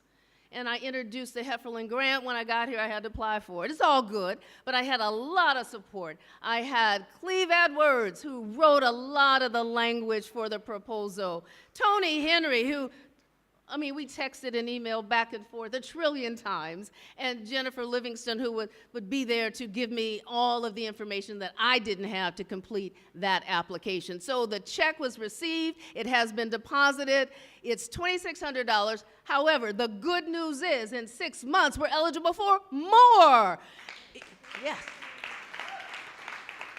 And that's, of course, if we do what we say we're going to do, and we will. We're upgrading our technology. So we have to provide evidence of that in 6 months, and then the grant process is very, very easy because we've already done that. As you can see, look at this beautiful sanctuary. And I just talked to a few people, and all I had to do was say yes, and they took over from there.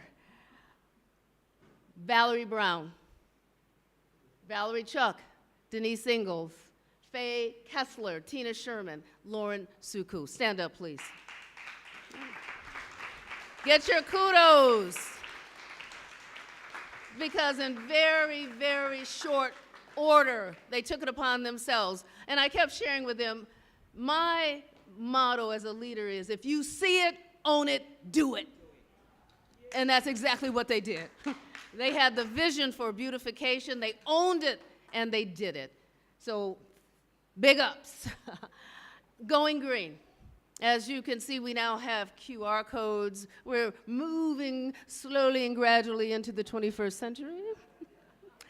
We have PowerPoint for our words to our songs, our program, things of that nature. And the benefits, you all, is that it reduces our expenses. We used to produce programs every week, right? And that's time and that's money. Also, we're doing our part to save the planet. We are killing fewer trees because we're only publishing 20 programs now for those people who are slow to move into the 21st century. We got you covered, however. And it also gives us an opportunity to embrace the technology that's available. So I want to thank Tamu Davidson, QR code. You've heard that already, but big ups to you. Stephen Golding, since he has been here, he has been putting I do the beginning of the month and then, coming up with the template, and then he drops in every week all of the changes, the words to the song. So I want to give him acknowledgement as well. And then the entire tech team who has supported us through this transition. So we are going green. My background always comes into place. I was just talking to someone. I said, wherever I go, there I am. So what that means is I'm a behavioral scientist by training, and I do lots of surveys because I like to hear. And so we did a survey after the retreat, and we did a survey of the full membership. The response wasn't overwhelming, but we did get a response nonetheless. We had 47 people who took the time to respond to the survey. And here are the highlights of those findings. And I want you to know this is what's driving the programming for 2024 from my vantage point. 92.4% of you said we need to do more community outreach. So we will focus on community outreach because that also creates visibility for us. That's how you attract new people. They hear about you. They know about you. We're just too much of a well-kept secret. 75% of you said we need to have more spiritual retreats. 72.2% of you said we need more classes, workshops, and seminars. 57.5% of you said, oh, we're only somewhat satisfied with the music. But if you've noticed, we started to make some changes in the music. And so that will be ongoing. We listen and we respond. Also, 55.5% of you said you'd like to have more musical events, so that's on the horizon as well. 55.5% of you said you want more personal development training, so we've got that planned as well.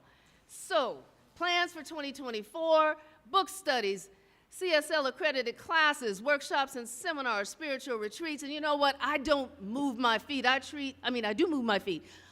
I treat and I take action. So already, September 1st, the 4 agreements. September 17th, I heard you, half-day spiritual practices retreat. It will start in the afternoon. I believe the time is 1 to 5. 1 to 5 on the 17th of September. And we are going to be, thank you, February. I'm a future trekker. February. And to those of you that said we should use our labyrinth more, one of the spiritual practices will be to walk the labyrinth. So it's just 4 hours of different spiritual practices. Sound bath. You ever had a sound bath? Well, we're going to have sound bath. And the facilitator is actually one of my former practitioners from Spiritual Empowerment Center. She's also Jamaican, and she's going to be here on holiday. So she is volunteering to be in service. That's what practitioners do. Practitioner consciousness. How can I serve Reverend Michelle? And so I said, put on a spiritual retreat for us. Yesterday, she got certified in sound bathing. All righty. So that's what is planned. Also, some fundraising activities for us. Book signing. That's planned for the 25th of February. It's not only going to be me, it's going to be Opal Palmer Adisa. 29 books to her name.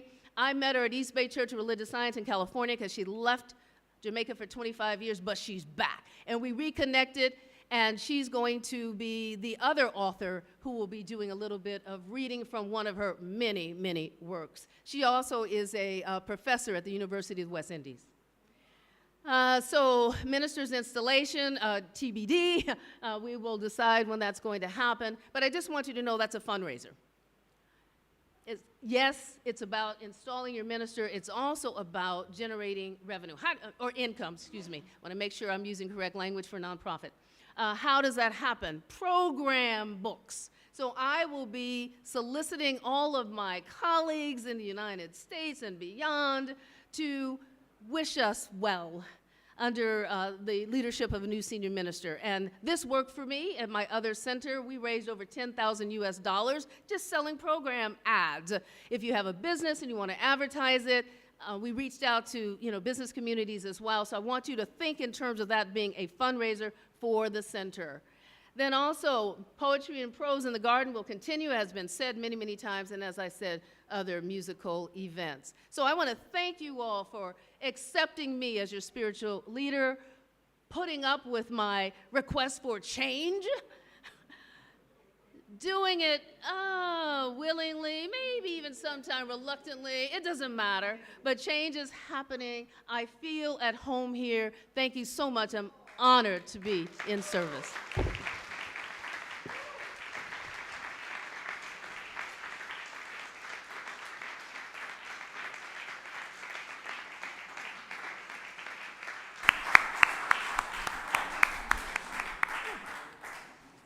Thank you, Reverend Ann and Reverend Michelle, and we feel the same way too. We're honored to have you here. Now, are there any questions of our ministers for their reports? Or any comments? Anything you need to know? Oh, we're ready. We're ready to move forward into 2024. And with that, I'd like to move the motion for the adoption of the minutes. Moved by Sandy, seconded by Reverend John. So, here we go. All in favor? Aye. Any against? Okay, thank you so much. And at this point in time, we're going to move into, Denise, you had a question? Okay, we're going to move into our financial report. Our auditor is here. She did tell me she'd be here for 11:30, so she has been here a bit. So we're going to move the financials before we move into our voting. We will get to the election of directors. However, I'd like to invite Ms. Victoria Bernard to come forward to present our financial report. Victoria Bernard, Chartered Accountant, please come forward.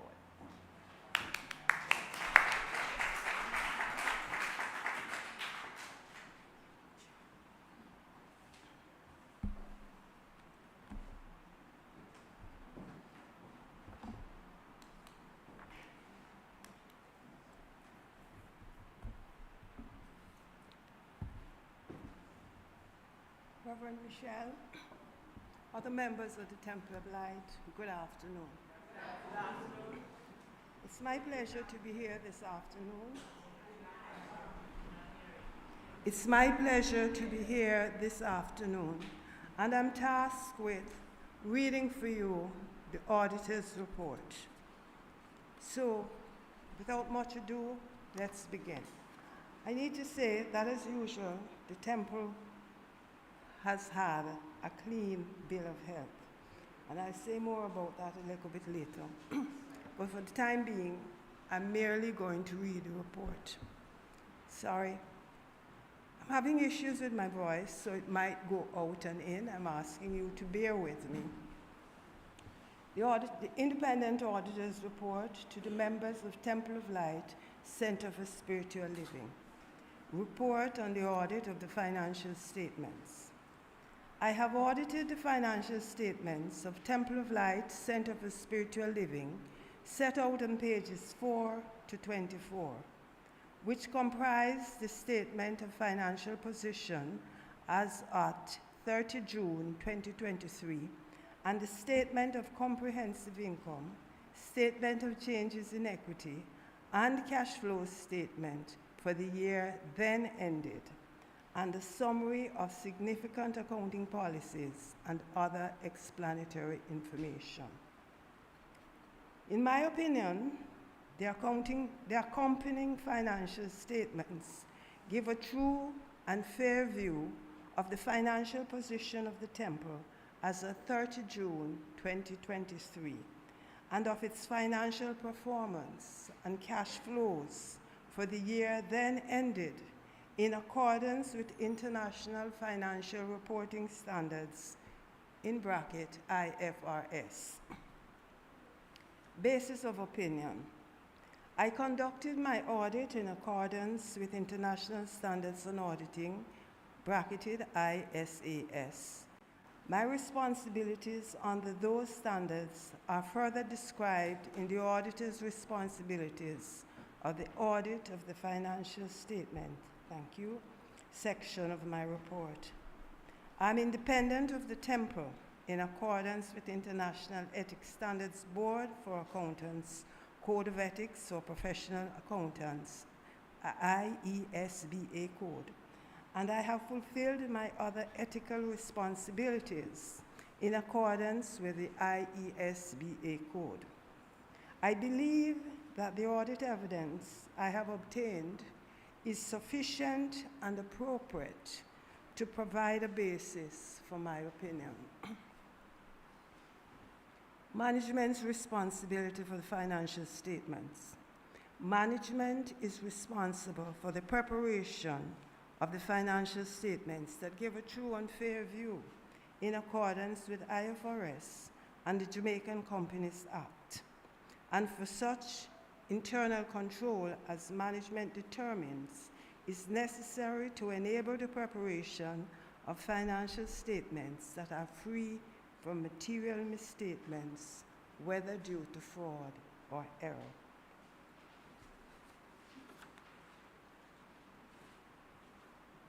Management responsibility for the financial statements continued. In preparing the financial statements, management is responsible for assessing the temple's ability to continue as a going concern, disclosing as applicable matters related to going concern, and using the going concern basis of accounting unless management either intends to liquidate the temple or to cease operation or has no realistic alternative but to do so. The management is responsible for overseeing the temple's financial reporting process. Auditors' responsibilities for the audit of the financial statements. My objectives are to obtain reasonable assurance about whether the financial statement as a whole are free from material misstatements, whether due to fraud or error, and to issue an audit opinion that includes my opinion. Reasonable assurance is a high level of assurance, but is not a guarantee that an audit conducted in accordance with ISAS will always detect a material misstatement when it exists. Misstatements can arise from fraud or error and are considered material if, individually or in the aggregate, they could reasonably be expected to influence the economic decisions of users taken on the basis of these financial statements.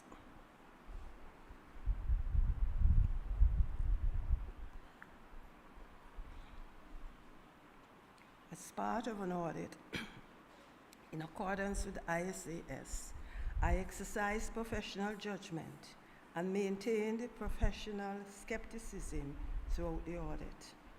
I also, bullet point, identify and assess the risk of material misstatements of the financial statements, whether due to fraud or error.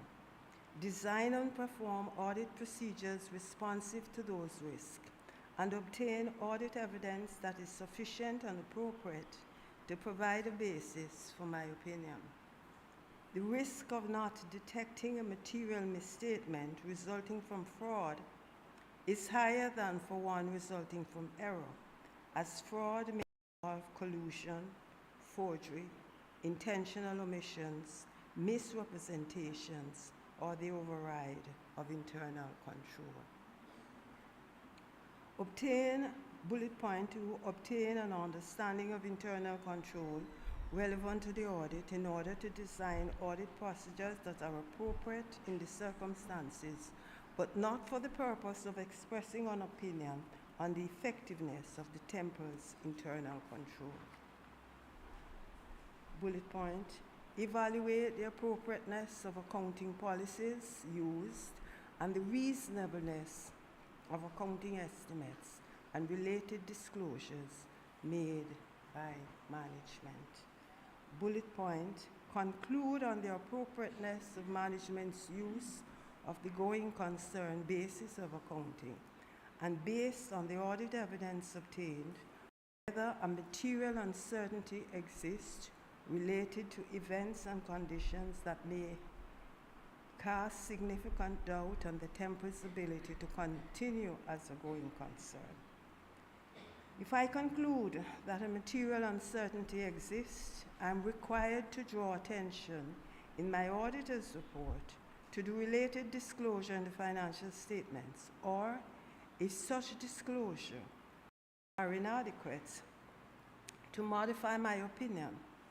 My conclusions are based on the audit evidence obtained up to the date of my auditor's report. However, future events or conditions may cause the temple to cease to continue as a going concern.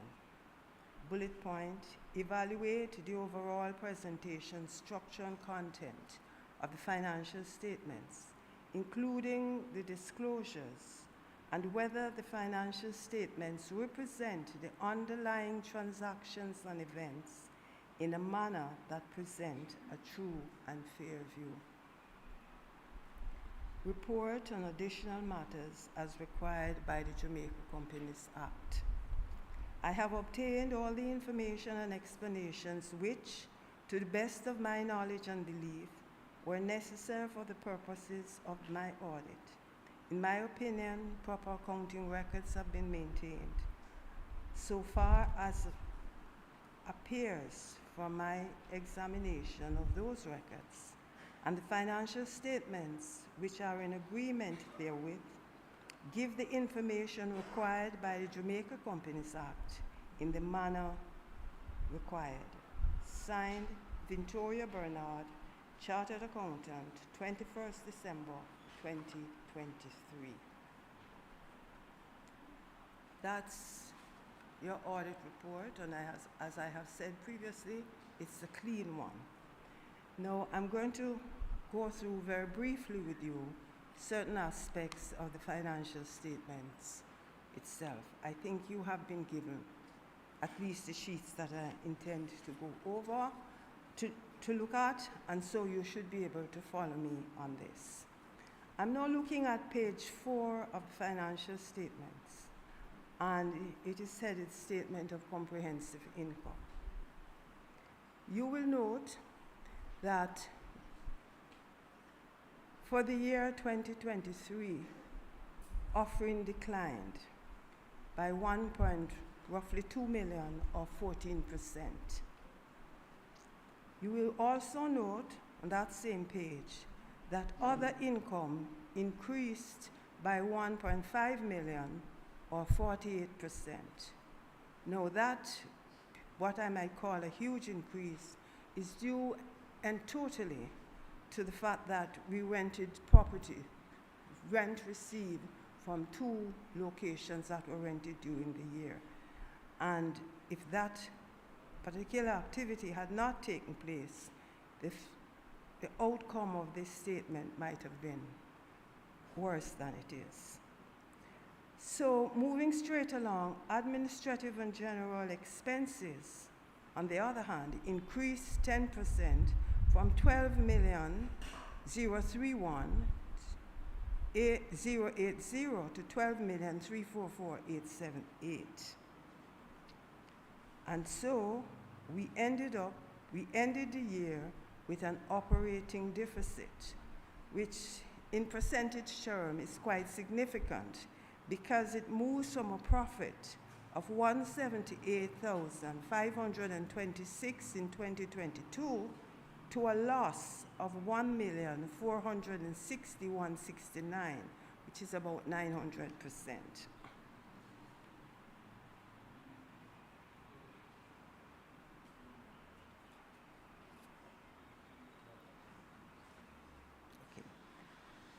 So I move now to page number 5, which is the Statement of Financial Position. And you will notice that non-current assets decreased by 7%. Nothing to worry about there. That's normal attrition due to depreciation. If we look at current assets, we will see that current assets for the year 2023 increased by 29% from 1,837,795 to 2,355,841. So let's take a look. Okay, so before we move down to current liabilities, you will see that we had an accumulated deficit in this year. In other words, the retained earnings brought forward is in deficit, which, as you will find out later, would normally qualify, means that we had an accumulated deficit, we had a net current asset, current liability deficit, and we also made a loss.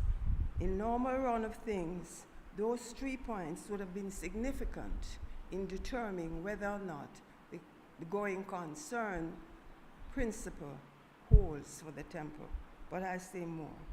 So let's look at the current liability. We will notice that current liability increased by 322%. It moved from 756,237 to 2,430,000, generating current asset, current liability situation of 0.97 cents to a dollar. So, in other words, for every dollar, we only have assets to support it by 97 cents. And if we take into consideration that included in the current assets is 173,441 of book inventory, which has been there for God knows so long, and also that included in the receivable is an amount of 237.82 of withholding tax, which yes, we can reclaim, but the process of doing that is lengthy and certainly will not happen in the foreseeable future, which is considered to be 12 months. So if we take that out, the reality is that the temple at the 30th of June 2023 has 80 cents to each dollar of liability. Now, having said that, I have had a question as to, okay, so the temple is liquid, and all of those could point to that. However, as you heard stated in the financial statements, in the auditor's report earlier, if I conclude that the going concern basis does not agree with the temple, then I need to disclose that. But what is not stated in the auditor's report, that if the basis of the going concern basis is inappropriate, then I have to use the breakup basis. The temple is in a particularly beautiful position in the sense that its breakup basis is much better than its going concern basis. Now you might wonder, what do I mean by this? That don't make any sense, right? It doesn't make any sense. Well, if you look, we are situated on, I think, maybe about 2 acres, it could be more, of some of the primest real estate in Jamaica. Now, as far as I remember, you can't sell it, but if I'm going to use a breakup basis to prepare the balance sheet, a valuation would have had to be done, and that's the basis that would have been used. It would not improve your current asset, current liability, but it would improve the balance sheet. And the balance sheet would look exceptionally good. Because this, I'm not a real estate person, but I'm sure we could get a couple $million US for this piece of land, right? Faye would probably be better able to give us an idea, but I'm sure we'd get a couple million. So even though we are looking as if we're liquid, I had to use that basis given the particular circumstances. The other reason why I definitely decided not to use it was because, in my mind, 0.9 cents to a dollar or 0.8 cents to a dollar is not necessarily what you would love, but it's not a death sentence. It's something that with good strategic thinking and action, you could turn that around in 6 to 8 months. And I'm glad I came after Reverend Michelle, because when I sat and I listened to her speak, I realized that the situation we face now will not be here next June. In June 2024, it would have been reversed.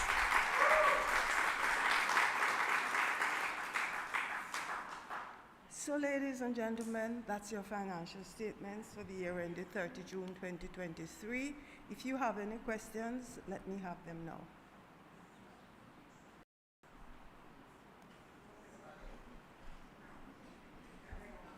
No questions? Okay, yes, Lascelles. I have 2 questions, just to understand how we get out from where we are.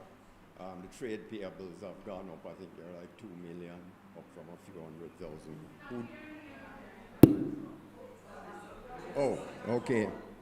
Okay. Close up. Mic check, 1, 2. The trade payables are up to over 2 million, or were, compared to a few 100,000. Who do we owe that big increase? And the second one, employee benefits went up by $1.5 million. What? Employee benefits? Yes. When I look at, No. is that admin? The admin expenses went up by $1.5 million. Okay, so, what's the explanation for those two? Let me take the admin expenses first, right? That if you spend, it's going to be included in expenses. And you might not have the sheet, but there's a detailed listing in the financial statements that is within the temple that shows all what money was spent on during the year. Okay, but I don't have it. I'm using Well, I'm my quite, phone. that's what I said. You might not have been given that, but it is there in the financial statements to those who Okay, have it. well, I'll get a hard copy and Look, it'll something answer like my this is the question. breakdown of- Understood. breakdown Understood. of the expenses for the year. That deals with Okay. Well, the big variance I see is repairs and maintenance, 1.2 million versus 500,000. So that goes a long way to answering my question. And staff costs is up by $1 million. So we need to be aware of that. The staff got a salary increase towards the end of that. Janet, it was in July, but paid in November or something like that. Sorry, what was that for? The staff got a salary increase. Oh, okay. Well, and I'm so happy they've got it. I think the point I'm making is we can't continue to say, isn't it wonderful if we had somebody raise some more funds for us? We need to say, what am I going to do? And what Reverend Michelle said is absolutely spot on. So here's a suggestion to make to every speaker who comes up who says, I think we should do this. Repeat Reverend Michelle's word.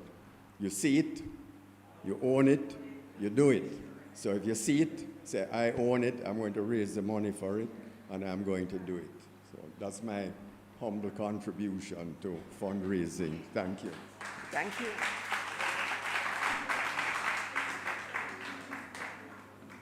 I'm not too sure I understand why the value of property, plant, and assets in 2023 should be so much less than in 2022. The value of properties and those things usually go up.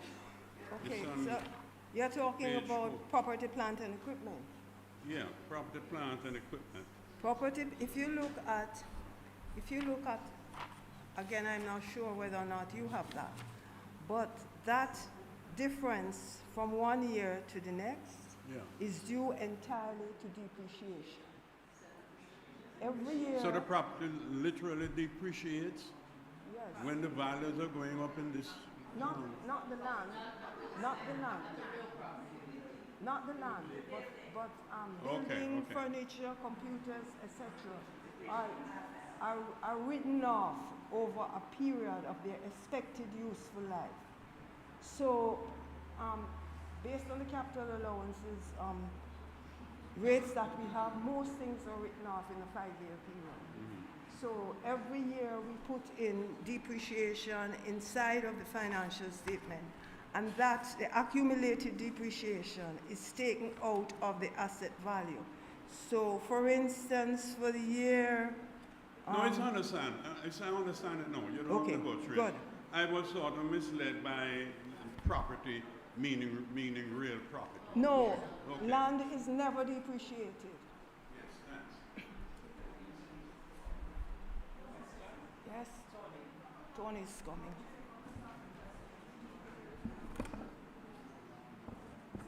So sorry, just to add very quickly, I want to score what Doug has said. That if someone sees something, takes it up, owns it, and follows through with it, it works.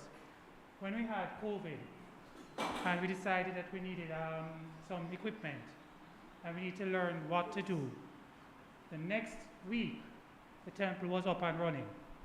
Something was online, something was there. And a member of our team who has passed on, Sandra, was very instrumental with us to get that laptop for us to start. So I'm just telling everyone, no matter what it is, as long as you have the idea, reach out, it will happen. Thank you.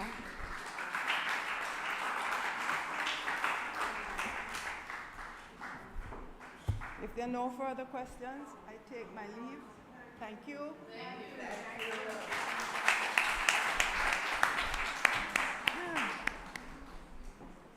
Thank you, Ventorio, for your report. And now I'd like to move the motion for the reappointment of our auditors.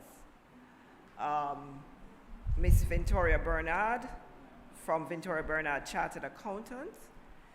And let me adopt the report before I move the reappointment, sorry. So can I have a motion for the adoption of the financial report first? So moved by Judy, seconded by Paul Chisholm. And now the reappointment of our auditors. Pardon?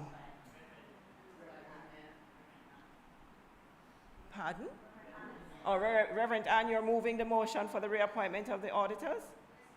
Okay. Can I have a motion for seconding that? Good. All in favor? Who is the second? Theo? Michael Record. All in favor? Any against? So move. And so I'm just going to ask Theo to come up briefly to share something about the importance of our membership pledge, because we see where offerings and tithes went down last year, and so it's important for us to reinforce that.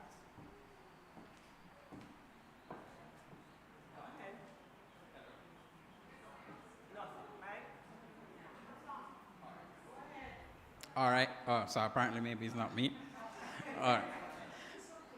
It's on. Oh, they're telling me to go? Okay. All right. Hi, everyone. So first of all, I just want to thank everyone who has committed to their membership pledge for 2023. Thank you. It's greatly appreciated. But as you can see, based on the financial report, we're in a deficit, and I just want to share a reminder that the membership pledge is one of the only things we can actually plan on, because we look on the number of members we have, how much is to be contributed for each year, and we use that. We can't plan on donations, tithes, etc., because it's not a set figure. So I'm reminding everyone, please pay for your 2023 membership pledge if you haven't, and of course, go ahead and start paying for your 2024 membership pledge. It's really important for us at the Leadership Council to look at the membership pledge and plan our activities moving forward. So just remember the importance of that. And of course, your committed giving is still appreciated throughout.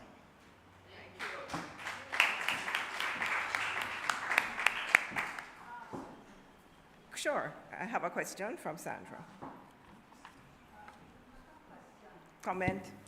When we did the Born Rich workshop last year, rather than charging a fee of, usually it's around $1,500 per class, it was free with a commitment that we tithe. I just did a calculation that if we were to have had the 14 people at $1,500 a class, at 10 weeks, we would have made $210,000. The program brought in $43,000. 600, that's what? 246, three times what we could have made. And the enthusiasm and the power that was generated by the desire to tithe moved that amount up. And so to just think about how we give and where the giving comes from a consciousness rather than from the bank account balance. Very powerful. Thank you, Sandy.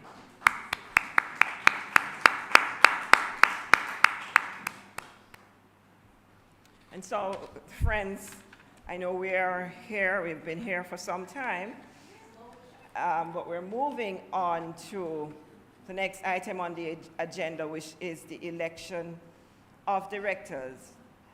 But before I move that item, there's something I wish to remind us all, and I'm going to read them very quickly.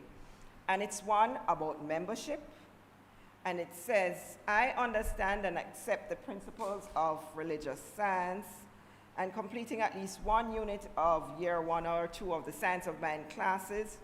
As a member, I agree to uphold the teachings and practices of religious science by continuous efforts therein to exemplify them in our daily life, to attend as far as possible the religious and social meetings of the center, to read and study literature of religious science diligently, and to disseminate the same as much as possible, to contribute regularly as able to the financial support of the church, to attend business meetings of the church whenever possible, and to vote therein, to hold office and act on committees.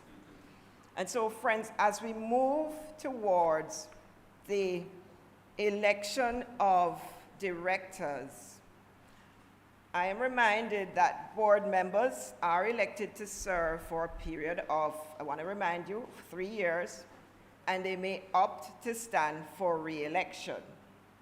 Now, each one of our notices that went out with the roles and responsibilities of board members and directors. I'm not going to read the entire document here for you this evening. You can all just go back to your notice of the AGM. But for every person who will be elected or re-elected, this is the guiding principle on which we operate in terms of our roles and responsibilities. So you were all given a ballot when you came in this morning. A few of you have completed same.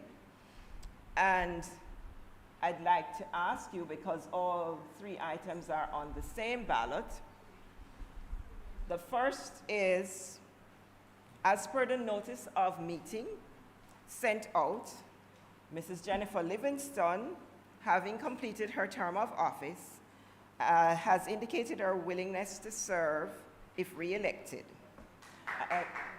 In addition, not quite finished, our next motion is we wish to fill 2 vacancies by the appointment and nominations of persons by the members. So if you have all dropped your ballots, not yet, I'd like to invite you to do so now. Janet is going to just move around to collect it, or could you move to the box? The box is in the corner. Because there are 2 persons who have offered themselves for election to the board of directors. And so I'm going to share with you the bio for 2 persons who are nominated. And this year, let me allow the new the bios of the persons who have been put forward as nominees to the board. I'll start by reading their bios. We have Sharon Rosemary Weber, an experienced strategic thinker with proven leadership skills and a results-oriented focus acquired during a career spanning over 3 decades in the Jamaican public sector through assignments in diplomacy, financial management, policy formulation, and policy implementation. Her professional experience spans governance advisor 2019 to present, leading the design and implementation of US $19 million violence prevention program on behalf of one of Jamaica's bilateral partners to address the root cause of violence in Jamaica. She's been with the Ministry of Foreign Affairs and Foreign Trade from 1982 to 1997, and again from 2012 to 2017.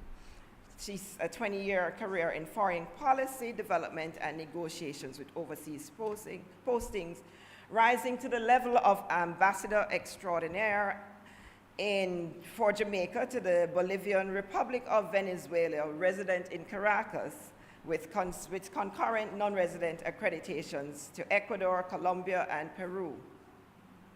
Sharon has also provided strategic leadership in the Petro-Carib Development Fund and a statutory body created by the government of Jamaica to manage the proceeds of funds, and that was between the years 2007 to 2012. She's been with the Ministry of Finance and Planning from 1997 to 2000, and she has also been an alternate executive director for Canada, Ireland, and the Caribbean World Bank Group between 2000 and 2003. Her education, she has an MA in Applied Economics from Johns Hopkins University and an MBA from the George Washington University. Sharon has also studied in the Principles of Science of Mind. She's a regular attendee at classes, and so she has been duly nominated to serve by a member of the community, Ms. Denise Inglis. So could we invite Sharon to come forward so that they can see you, whoever, for all those who don't know Sharon Weber.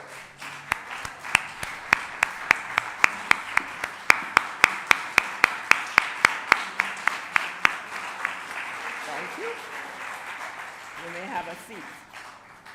I know I'd like to put forward the bio of our other Temple member who has offered themselves up for the position of director. And he is Mr. Norman Nair. And I'm going to read his bio, well, his introduction. This is what he sent, and I'm reading. Norman is a visionary thought leader and high-performing senior executive with extensive experience in both public and private sector entities in strategic planning and development, business development, sales, marketing, operations, information technology, and project management. He has successfully completed the requisite course of study of Science of Mind practitioners and is the convener of Continuing Conversations That Matter, a highly successful personal development program. As one of the foundation members of the Temple of Light think tank, he was instrumental in the introduction of the Thriving Ministry Initiative, which spawned a number of new developments at the Temple, including the reestablishment of the new Temple mission and the associated mission song. He is also responsible for the establishment of the Thriving Ministry Council and the undertaking of the strategic plan for the Temple, among other things. He is devoted to his lifelong passion to awaken humanity to the awareness that we are active participants in creating and directing our own realities, and that there is magnificence within each of us. And by so doing, we live from that level of consciousness. This will not only make us better individuals or organizations, but indeed a better world, a world that works for everyone. May I invite Norman to come forward so that we can see you.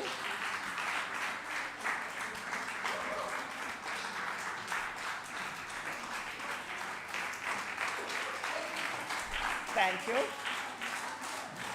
And thank you. He was duly nominated by Elizabeth Terry. Sure, Reverend Michelle. I just want you all to know that a nominating committee was convened this year, because that's how I know how to do things. And I had a number of willing volunteers. They know who they are. Stand up.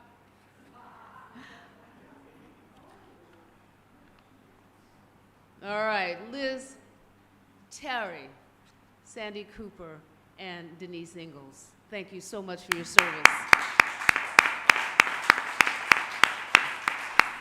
And what I want you to know is what's involved in that. They said, well, what do we do? I said, you just talk to people.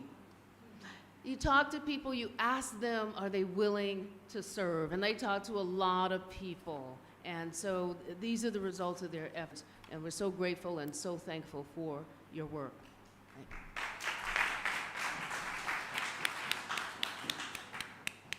Thank you, Reverend Michelle. And so, have everyone had a chance? I have a hand in the back, Steve.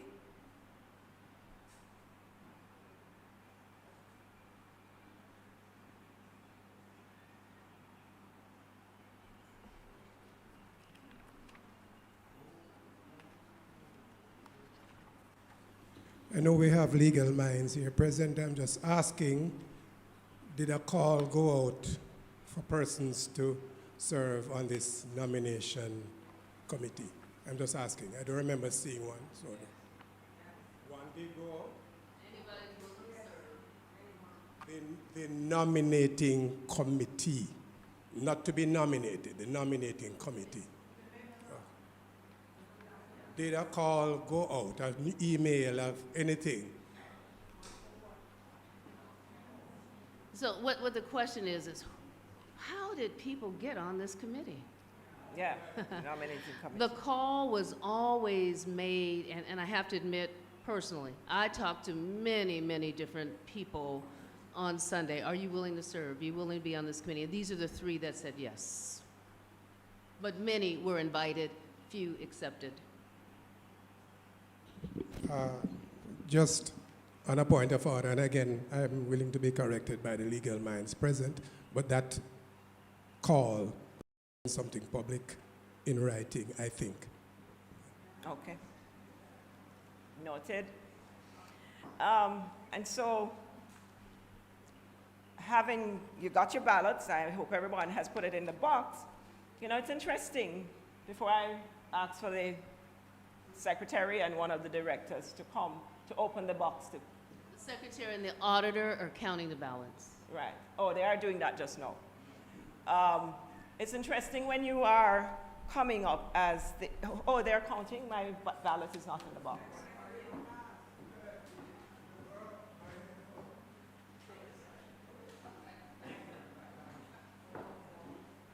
Right. Are there anybody else who hasn't dropped a ballot in the box? No. All right, so it's always interesting, as you know, that when you are being re-elected, because I'm speaking here now from my perspective, when you're being re-elected to serve on the Board of Trustees, oftentimes persons don't even know what you do behind the scenes. They are not aware of what it is that your role is. And I thought, you know, do I come up here and share even my experience with the members of our community?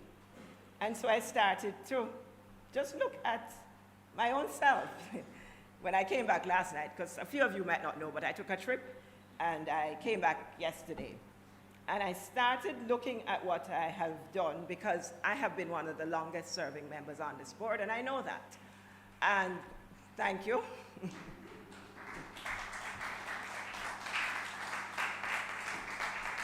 And I can tell you honestly that this was not the year that I was going to seek re-election because I said my time had come. However, we got a new senior minister. And I remember when both myself and Dennis said, we didn't think we wanted to continue serving. And she said, you know, she's losing everybody. Because again, Dennis is also one of the long-standing members on the board. And then I said, okay, Jennifer, you have been instrumental in conducting the EGM that got Reverend Michelle elected. You have been the person who has been helping her to do the relocation exercise. I was doing the finalizing of the offer of the job because you see, in my role in becoming the president. I was vice president of this board for 5 years. Reverend John was always there.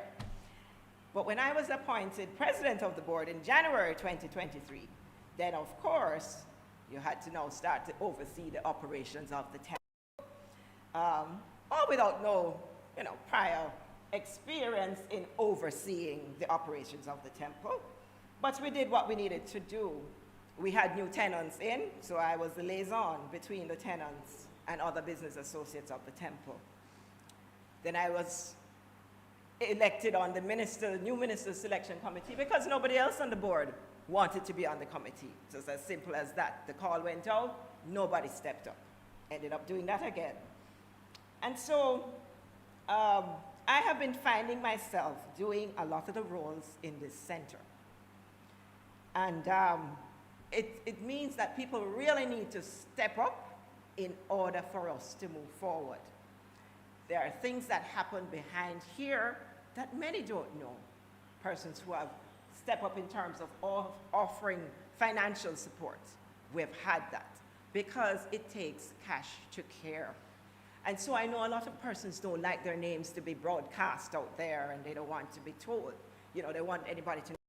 But there are people in here who, without their support, we would not have made it through that transition year. It's not really a year. We got here in August and started in September. So, we had her for three months. But there was that period between when Reverend John retired, rewired in November, end of November, to the end of August, that I was the go-to. And there were many things that kept pulling you in different directions, and you had to, step up to the plate.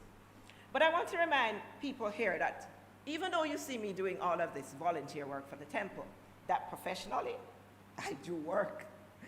I work for a company out of Puerto Rico. It's a consulting work. I provide services in the area of career transition and talent development.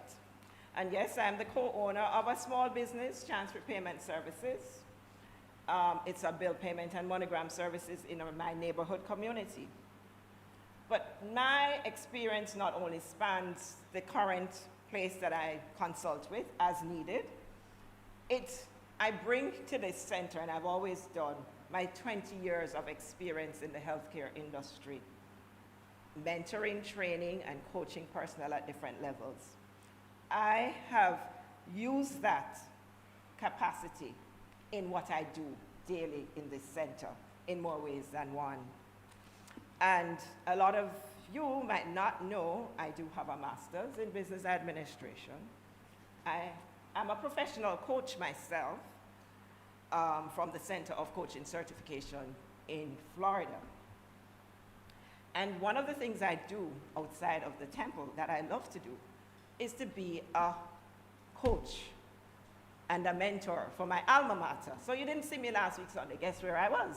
I was at Excelsior High because we were celebrating our 93rd anniversary as the founding member, our founder, Dr. Wesley Powell. Yes. And so that's where I was. I walked in here this morning and I heard Angela say, Jennifer, I didn't see you last week. And I said, no, I was at school last week. So I wear several different hats because you all see me in here this morning. I laughed. I was the moderator for the Sunday service this morning. I was a practitioner on duty. We got our official stove as practitioners. And then I was going to host this AGM. And just as I'm trying to get myself organized, I had a member come up and say, I need a prayer treatment. But what does Reverend Michelle say? We are practitioners. We serve our membership. And I said, come, not a problem. I'm going to take the time out. I went into Reverend Ann's room because the prayer room was occupied. Did what I had to do. Reverend Ann walked in, but she was good. She waited for us to finish. And so there are lots of roles that people in here carry that others know nothing of, because we just do it behind the scenes, because some of us are more doers, and I like to get my hands into the thing, so I guess that's why I'm always doing. So you will see me greeting people on Fourth Sundays, because I love to do work in my community. So I just wanted to share a little bit of that with you the perspective from where I am coming, because I know that you might wonder, then how is she on the board so long? Heck no.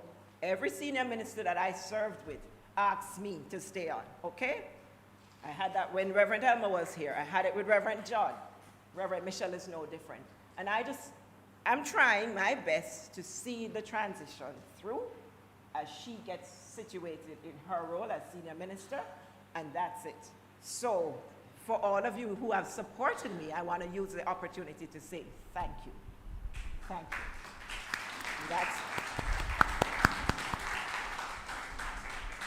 I'm a little emotional, just forgive me, okay? Because a few of you know that I am going through a loss. No, a bally, but I'm going through a loss. You know, the stole is doing me good because it's covering the pin. So I'm going through a personal loss. So it's that part of me too. When you have a transition of a family member, it takes its toll. But you know what, guys? Again, I'm here because I went to the Thanksgiving on yesterday, Friday. I left here on Thursday. I went to the cold of North Carolina, did the Thanksgiving service on Friday morning, and took the plane yesterday back here to Jamaica because I knew that the AGM had to happen this morning. And it's not because I wouldn't want to be with family, but it is because of my commitment to what I do, and I'm committed to seeing the process through. So, thank you again for listening. Drum roll, drum roll, drum roll. The results are in. Drum roll. The results are in. Come, Janet, you will announce the results. Afternoon, everyone. We just went through the election, and just to say that the for was more than the against. So therefore, 3 persons are elected for the board. And they are Jennifer Livingston, Norman Nair, and Sharon Weber. Thank you.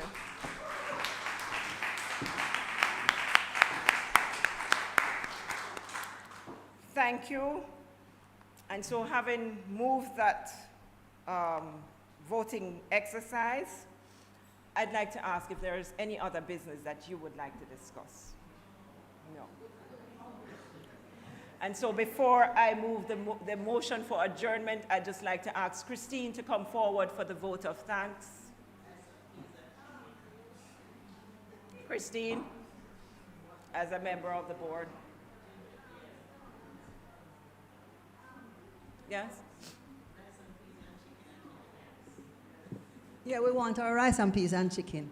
The meeting is a long meeting. Yes. But what I feel that's missing for me is, and maybe it's another gathering that we need to have, but I think we are revved up to do some planning.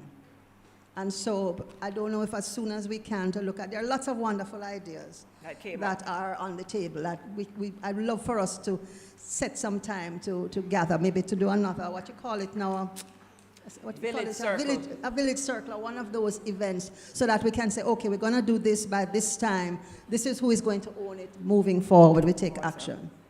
Okay, thank you. Christine, I'd invite you to do the vote of thanks.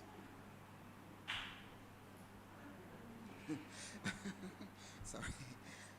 I thank you all so much. But first and foremost, I want to thank each and every member, each and every person inside this room who stayed back from a very inspiring temple service this morning to take part in our grand rising. Thanks to Reverend. Yeah. Jennifer, thank you very much, for conducting the meeting. Right? And for all the speakers from the various ministries and groups who spoke, thank you for enlightening us, showing us, telling us exactly what has happened, where we're going, what we're doing, and that was great. What I thought was quite inspirational also was going green rather than, having the paper to go through and to deal with. I'd also like to say a very special thank you to, I think he's gone now, he has left, to Dennis Chung, who has served us so long and hard. Right? He has gone. And to welcome these two new members, Normand and Sharon. We look forward to having you with us. I'd also like to say thank you to Vinty Bernard, who is here with us at least once a year. She's inside our hallowed walls, so it's good for you to be with us again today. Thanks to the tech team, Lauren, Tyrell, for the work that you guys have been doing down there. And just a grand thank you to one and all. I think we had a good meeting. We have a long way to go, but guess what? God is with us. It will be great.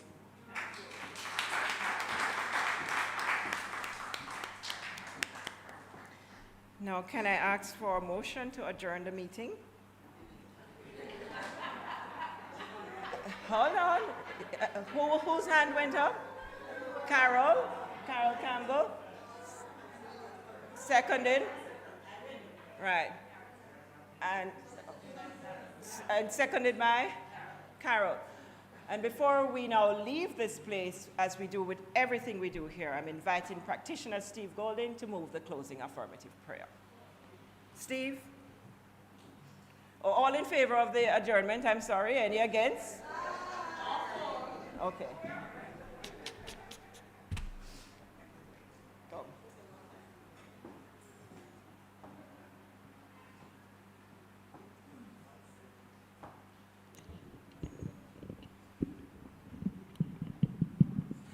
We've been sitting so long. Could we stand, please? Just do a nice stretch. Not because we long to go home for the chicken and thing, but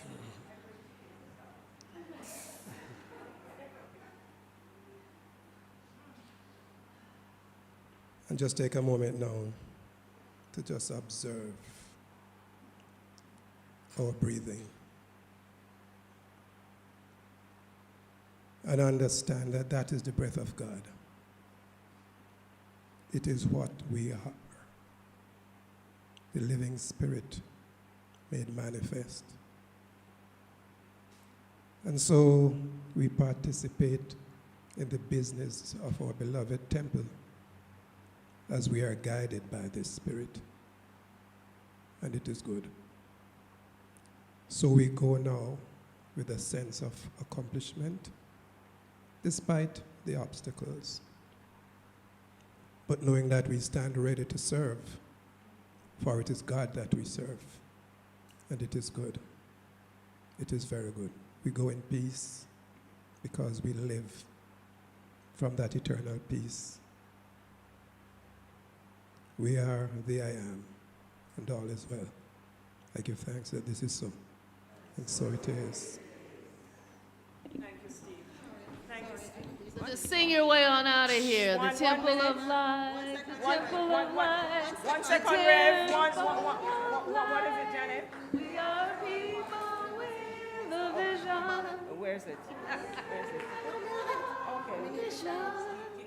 Okay. Okay. To heal. As you go, just know that the auditor has instructed Janet to destroy the ballots. So we need a confirmation. So we wanted a confirmation that that's okay, because that's what we're going to do, the ballots that were cast. So Hook, Liz, and Judith. Thank you. Okay, so yes. Sorry. All right. Thank you.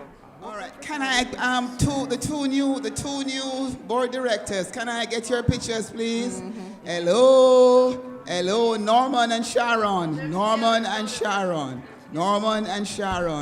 Have they heard me yet? Yeah, come.